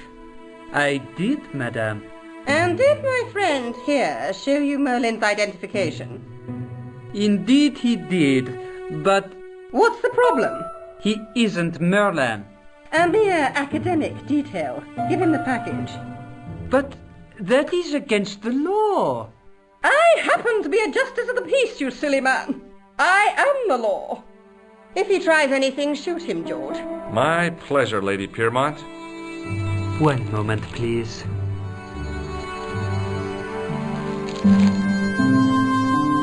You know, I haven't enjoyed myself this much since Greenham Common. I don't know what I would have done without you, Lady Piermont. Voilà, monsieur. Le manuscrit de Monsieur Merlin. Thanks. How satisfying. An Anglo-American alliance that actually worked. The clerk had given me a tightly rolled sheet of parchment. I decided not to unroll it until I was safely back in Nico's apartment.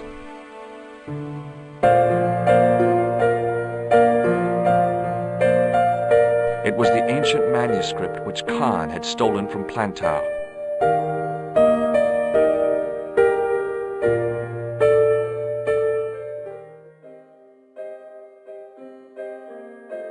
The door was locked.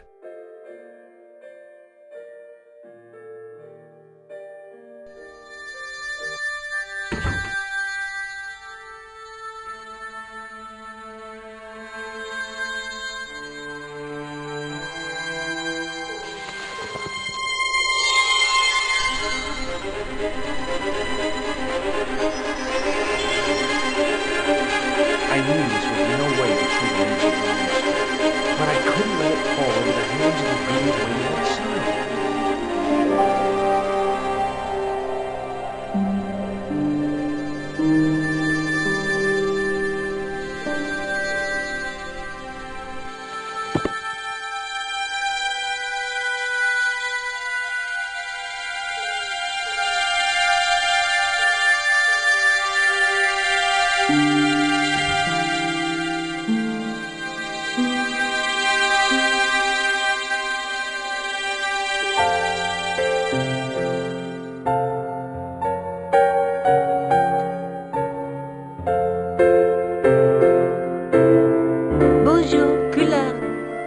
Hi, it's George. I have the address of the killer's hotel. If you're going to pay him a visit, take care. Remember, that guy's a professional. Thanks. I'll be fine.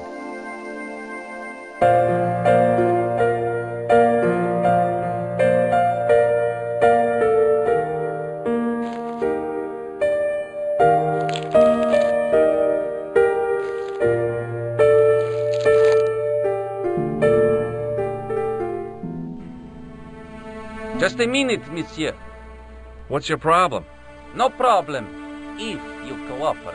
What do you want? Just a routine security check, nothing to worry yourself about. Oh, well, all right. Search him, Flap. You bet!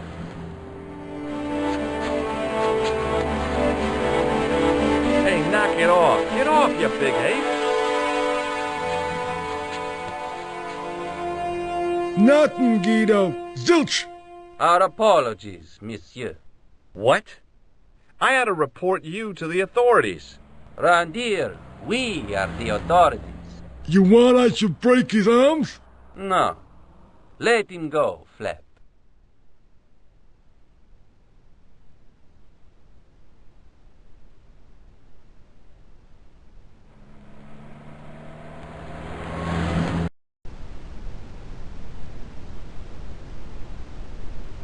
If the manuscript was what Flap and Guido were after, they were going to be disappointed. I couldn't wait to get back to Nico's apartment and check it out.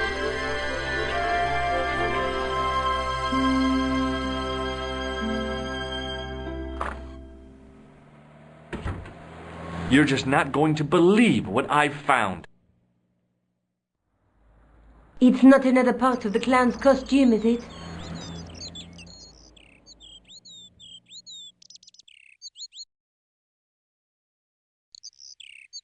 It's a medieval manuscript. Khan left it in the safe at the Ubu. It's incredible. Is this what he took from Plantark? It could be, which means it's worth enough to kill for. Look there, two guys on the same horse. Oh, yeah. Maybe they couldn't afford one each. What of it? Have you ever heard of the Knights Templar? Their official seal was an image of two knights sharing a horse. Whatever this manuscript means, it's connected with the Templars. How come you know about these knights? I learned about them while writing an article on the Crusades.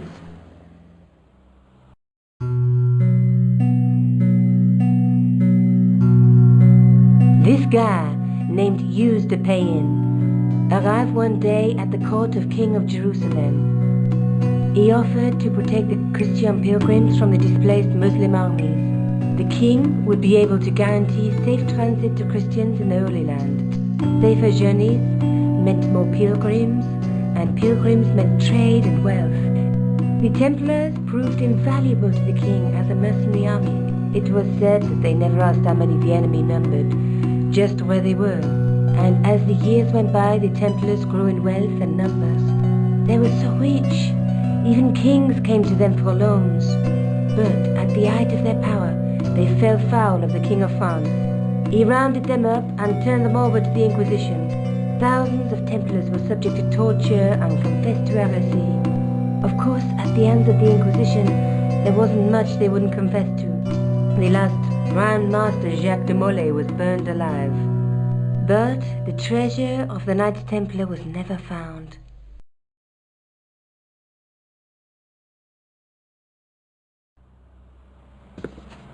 Jeez. So the treasure is hidden, waiting to be discovered? If there ever was a treasure, it's been lost for 600 years. Anyway, we're supposed to be investigating a serial killer, not a medieval treasure trove. But maybe that's what the clown and his accomplices are after. Maybe this manuscript is the key. You'd better leave it here for safekeeping. Think about it, George. One guy's already died for it, as you said yourself. Besides, that parchment is fragile. Okay, I'm convinced. You keep hold of it. What are you doing to help trace the killer clown? Research, George. Yeah? You have a copy of the clown's yearbook? I have a telephone and lots of contacts. Oh, well, did you find anything useful? Not yet. I'm employing my first and most useful weapon. What's that? Patience. Oh, I've heard of that. Isn't it a substitute for decisive thinking? Have you found out any more about the murders? Well, it may be nothing, but both the clown's victims visited Paris earlier this year. When? The second week of July. They were both here at the same time. Did they meet? I don't know, but I can't imagine it was coincidence. Let's take another look at the manuscript. Let's face it, we need help, George. Someone who knows about these things. Who do you suggest? Indiana Jones? I know a guy who specializes in medieval studies. His name is Lobino. Huh. Some stuffy old fossil who gets horny over ancient relics, I suppose. Far from it. Andre isn't the stereotypical professor you have in mind. Where can I find this Lobino guy? At the Krön Museum. I'll give you the address.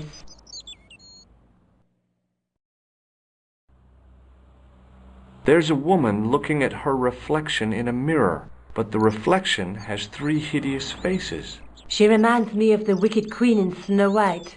She was the one who said, "Mirror, mirror on the wall," wasn't she? She made me cry so much when I was a kid, Mom carried me out of the movie theater. She didn't frighten me in the least. Like I said, I was only a kid. I didn't like the crocodile in Peter Pan either. There's a woman looking at her reflection in a mirror, but the reflection has 3. A knight with a crystal ball. Now, there's something written on the scroll beside the knight. Yes, but it's written in Latin. Per disciplinam mea lux videbis. By my teachings, you will see the light. You speak Latin? Where did you learn a trick like that? A trick? I studied law, okay? I can read Latin. My, you're touchy. Tell me that again. Through my teachings, you will be enlightened. There's a guy working on a loom. He's weaving a carpet or a tapestry. Or a duvet cover. It's a clue to a place, I reckon. Somewhere famed for weaving and ships. Where folk live in barrels? It beats copper boxes. There's a guy with a sword and a bull. The only mythological bull I know of is the Minotaur, but he was only half bull. I don't think I'd like to be half a bull, even if it was the bottom half. What's that object between them? It looks like a gem on top of a tripod.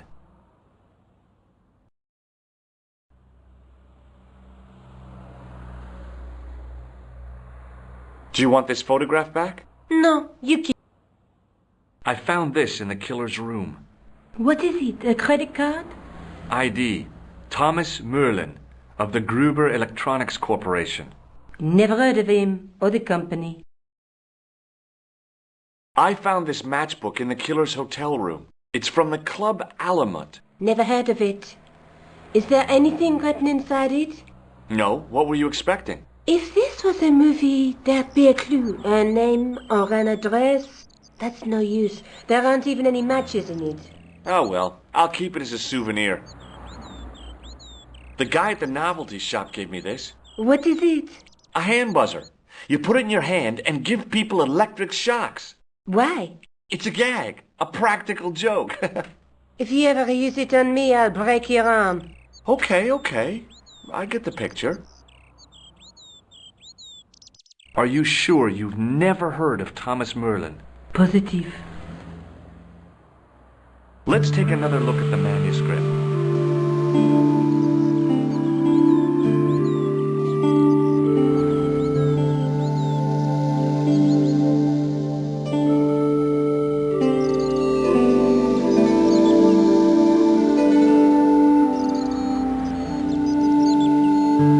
Maybe I'll check out the Kroon Museum. I'm sure you'll find it useful, George.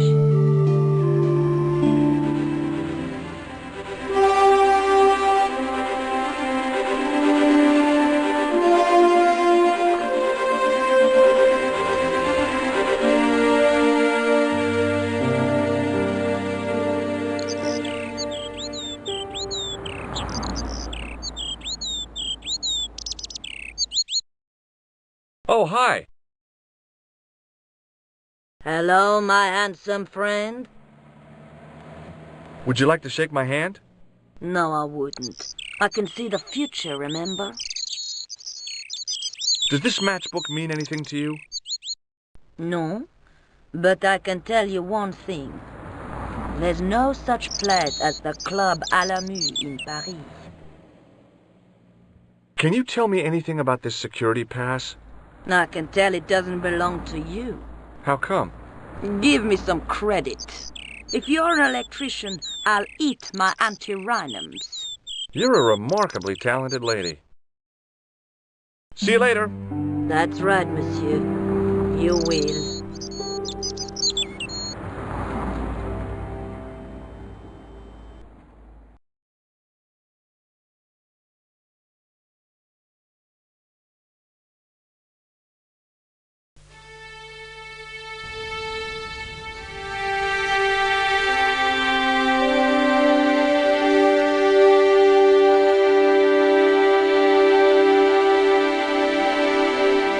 Through the grimy glass, I could see several large shapes in the gloomy room. What they were, I couldn't imagine. I considered smashing my fist through the pane, wrenching open the window, and vaulting triumphantly into the building. Then I thought, no, that's dumb. Besides, I might get hurt.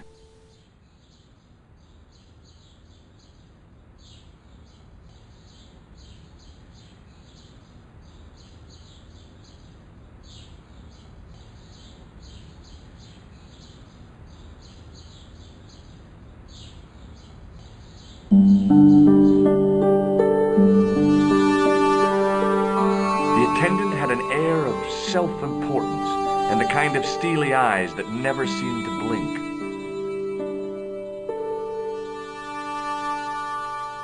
The case contained 2 rows of silver coins. Each coin on the lower row showed a portrait of a guy with a huge nose.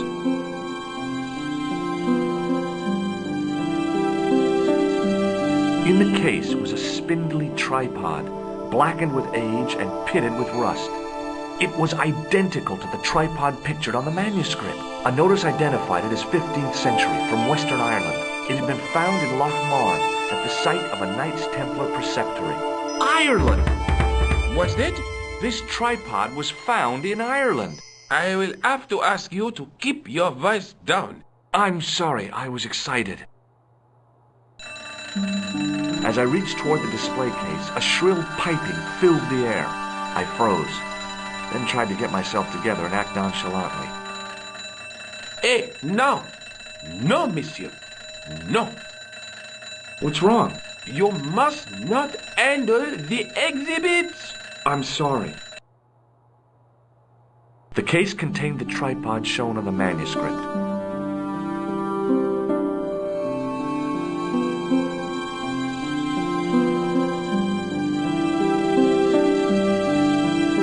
It was an ancient Egyptian sarcophagus with a beautifully painted effigy of its owner on the lid.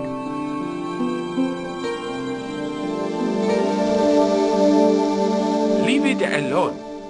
That closet is over 3,000 years old. Closet? It's a sarcophagus. It was a tapestry of a lady, a lion, and a unicorn. If I'd had more time, I could have stared at it all day.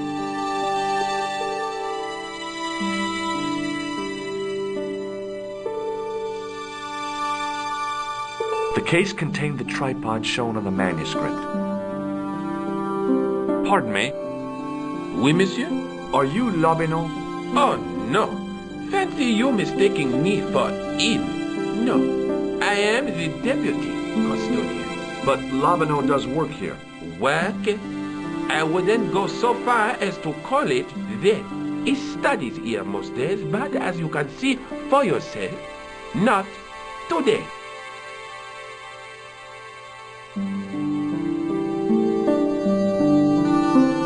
Can you give me any further information about the tripod? Certainly, monsieur. It's infamous. That tripod, that belonged to John Dee. What's the importance of John Dee's tripod? Dee was the most famous escapologist of the 16th century. The Houdini of his time. Don't you mean alchemist? Escapologists use ropes, chains, and handcuffs, not tripods. Well, whatever he was, that is the tripod he used in his experiments. What kind of experiments did John Dee perform with his tripod? Oh, the usual. Didn't you study chemistry at school?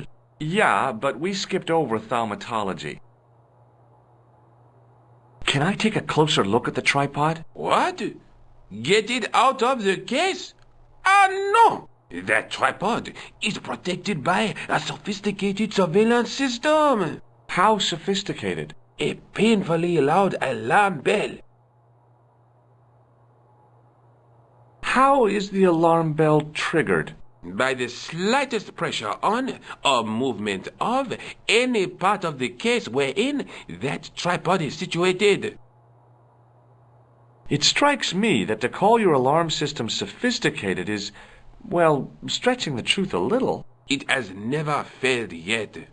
The sophistication is in its simplicity. Do you know anything about the Knights of the Temple? No, sir. Not a sausage. The sign on the tripod says it was found at a Templar preceptory. It does? Yeah.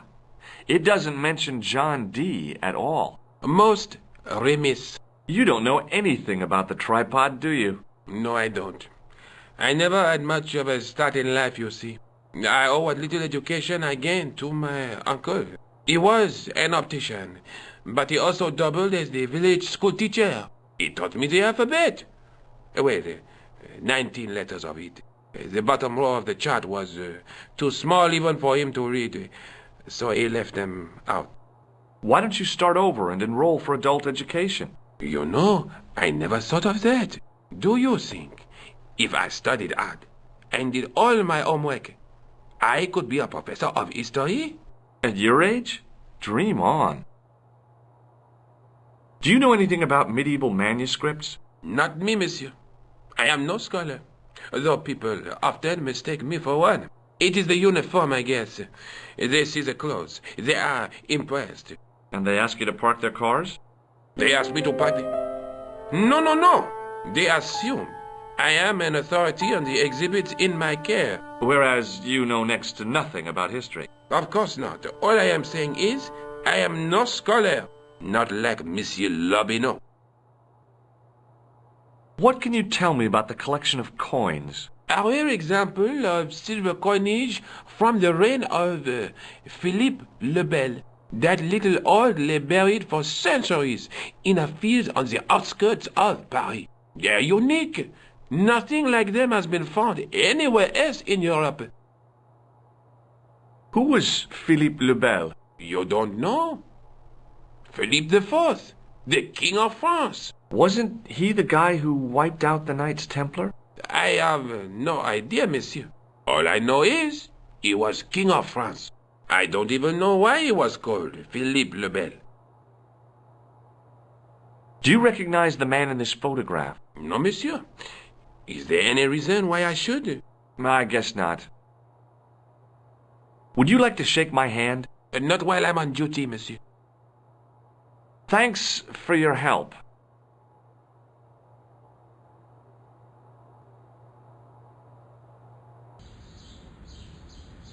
The tripod was definitely the one in the manuscript. The Templar connection was fine. I was tempted to go to Ireland to check it out.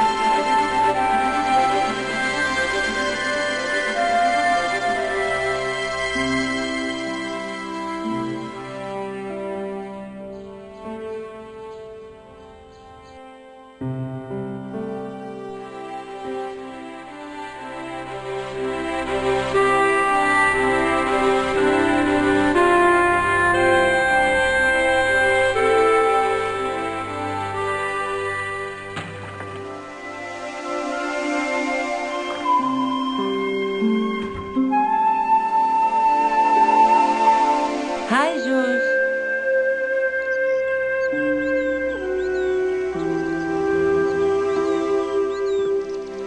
I found the tripod. Where? In the museum. It belonged to the Templars. It was dug up in Ireland at a place called Loch Marne. I have heard of Loch Marne. I read an article about the castle. Take a look for yourself.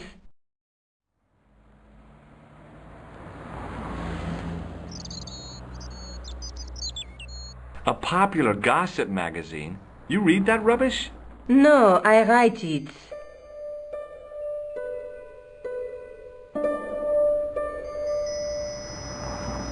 Professor Nigel Pegram, excavating the medieval castle at Loch Marne. That's strange. What? He resigned his chair at Durham University in order to devote his time to the excavation. Not only that, but he canceled the filming of a 4th series of his popular television program.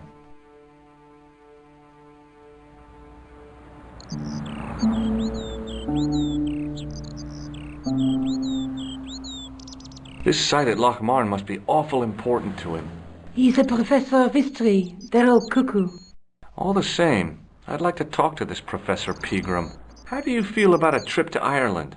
Disappointed. Huh? That I won't be going. I want to follow up the Bellotta case. If you really think Pegram's gem is important, why don't you visit Loch Marne? On my own? I'm not so sure about that. Where is Ireland exactly? What do you know about Professor Pegram? I've seen a television program, Pegram's Past. He's written a book, The Crusader Families of Ireland. I'll bet he'd be interested in the manuscript.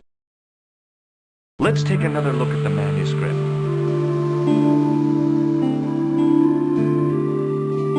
That's the tripod in the Crew Museum. That's the tripod in the Crew Museum. There's a woman looking, but the reflection, the night scroll through my teeth.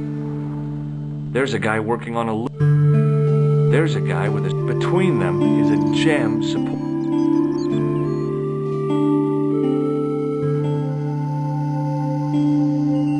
I'll see you later. Okay. Keep me informed if you find anything new.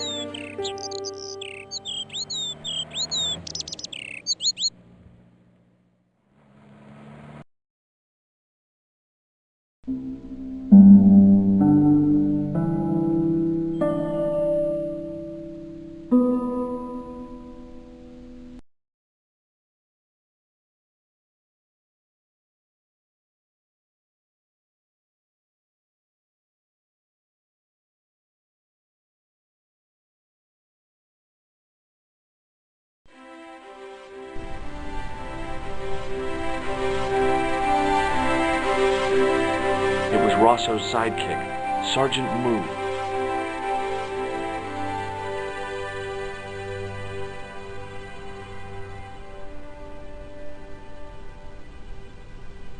Excuse me? Ah, Monsieur Stobart, n'est-ce pas?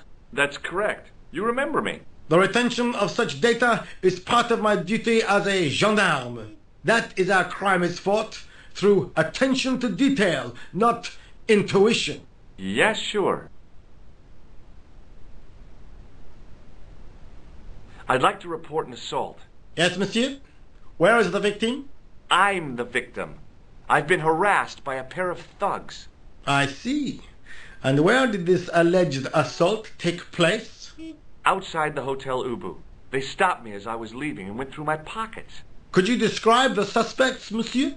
One looked like a gorilla, and the other looked like a weasel. Their names are Flap and Guido. Bon. I'll get them this time. What are you going to do about Flap and Guido, Sergeant? I'm going to bust them, monsieur. For years I have been hoping to pin something on that pair. Now's my chance. I'll show them, and the inspector. Thanks, Sergeant. Thanks for taking me seriously. I'm only doing my duty, monsieur. Do you know a man named Khan? He's a shifty-looking guy with a scar on his left cheek. No, monsieur. Has this man any connection with the bombing of the cafe? Yes. I believe Khan was the name he used when he hired the clown costume. Is Rosso here? Yes, he is. You wish to speak to him? Yes, I do. One moment, monsieur. Stobart is here to see you, monsieur. Did he say what it was about? No, monsieur. Very well.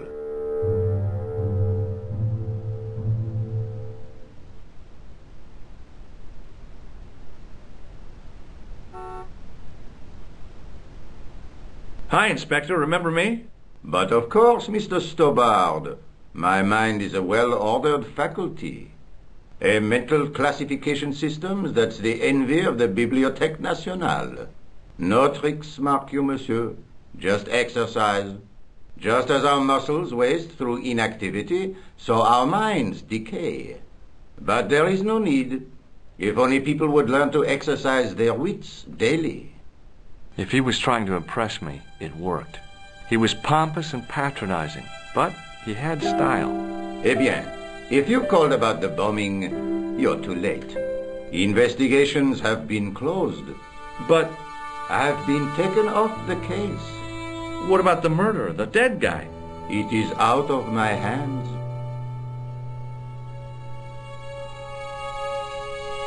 Did you find out the ID of the guy who was killed in the explosion? I already knew who he was. I heard that the bomb victim's name was Plantar. Your sources are reliable. He was a big shot at the Treasury, wasn't he? Maybe that's why you've been taken off the case. I'm sorry, monsieur. I cannot comment. Do you know a pair of thugs called Flap and Guido? I have known those two since they graduated from special school. Flap is a nasty piece of work, But Guido is the real brains of the partnership. Where did you hear of them? I met them out front of the Hotel Ubu. Don't you want to know what I found out about the killer? I told you, monsieur, the case is closed. I have washed my hands of the whole affair. Then I'll have to continue my investigations without your help. No. You must forget the business of the clown completely. Go back to being an ordinary tourist, Stobart. Have you heard of Professor Pegram, the archaeologist? Molly Pegram? The second son of Lord Barclay Pegram? I don't know. I only read about him in a magazine. So much for the efficacy of rehabilitation. What has he done this time? He made an important archaeological find in Ireland. Do you know Pegram well? I have connections with the family, but I wouldn't say I knew him at all. Is his name really Molly? Of course not. That was the nickname he was given at school. All his friends and acquaintances know him as Molly. Does this matchbook mean anything to you? No, monsieur.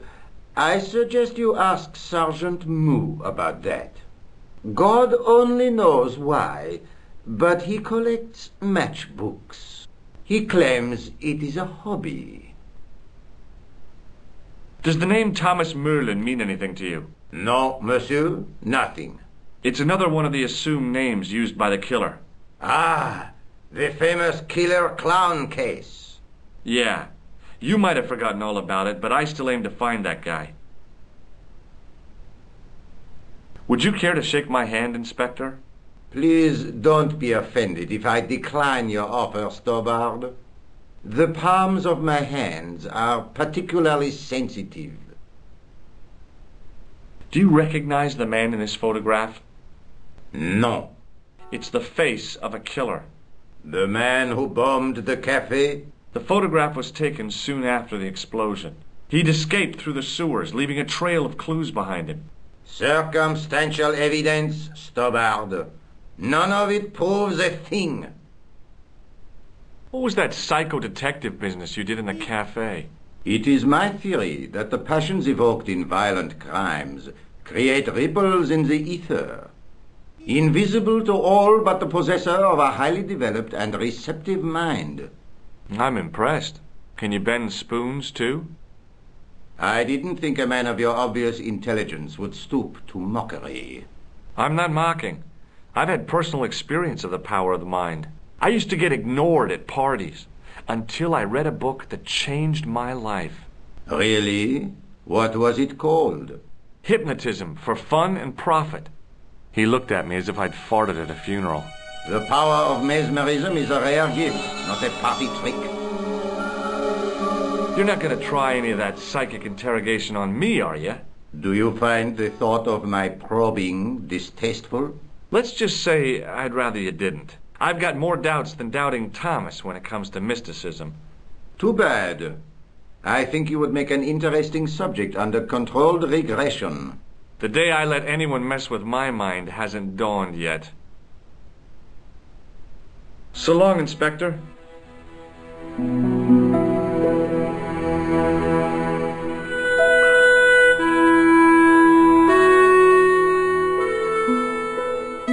Excuse me. What do you want now? I know the identity of the dead guy. His name was Plantar. Is that so? You knew him, did you? No, but...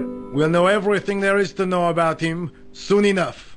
I'm trying to be helpful here. The best way you can help us is to go home, monsieur. Would you like to shake my hand, Sergeant? Not while I'm on duty, monsieur. The gesture could be misconstrued. Does this matchbook mean anything to you, Sergeant? That's a double-lined Swedish with a crosshatch Bergman strike strip. Now, that's unusual. Pre-war Anderson hinging. Really? I haven't seen a reinforced Anderson outside of a private collection. It's rare, then? In this part of the world, yes. There are only 3 places these are made. Taiwan, Manila, and Slough. Does this matchbook mean anything to you, Sergeant? That's a double-lined Swedish... Now, that... Really? I haven't seen... It's rare. In this part of the... There are only 3... Does the name Merlin mean anything to you, Sergeant? Nothing, monsieur. See you later, Sergeant.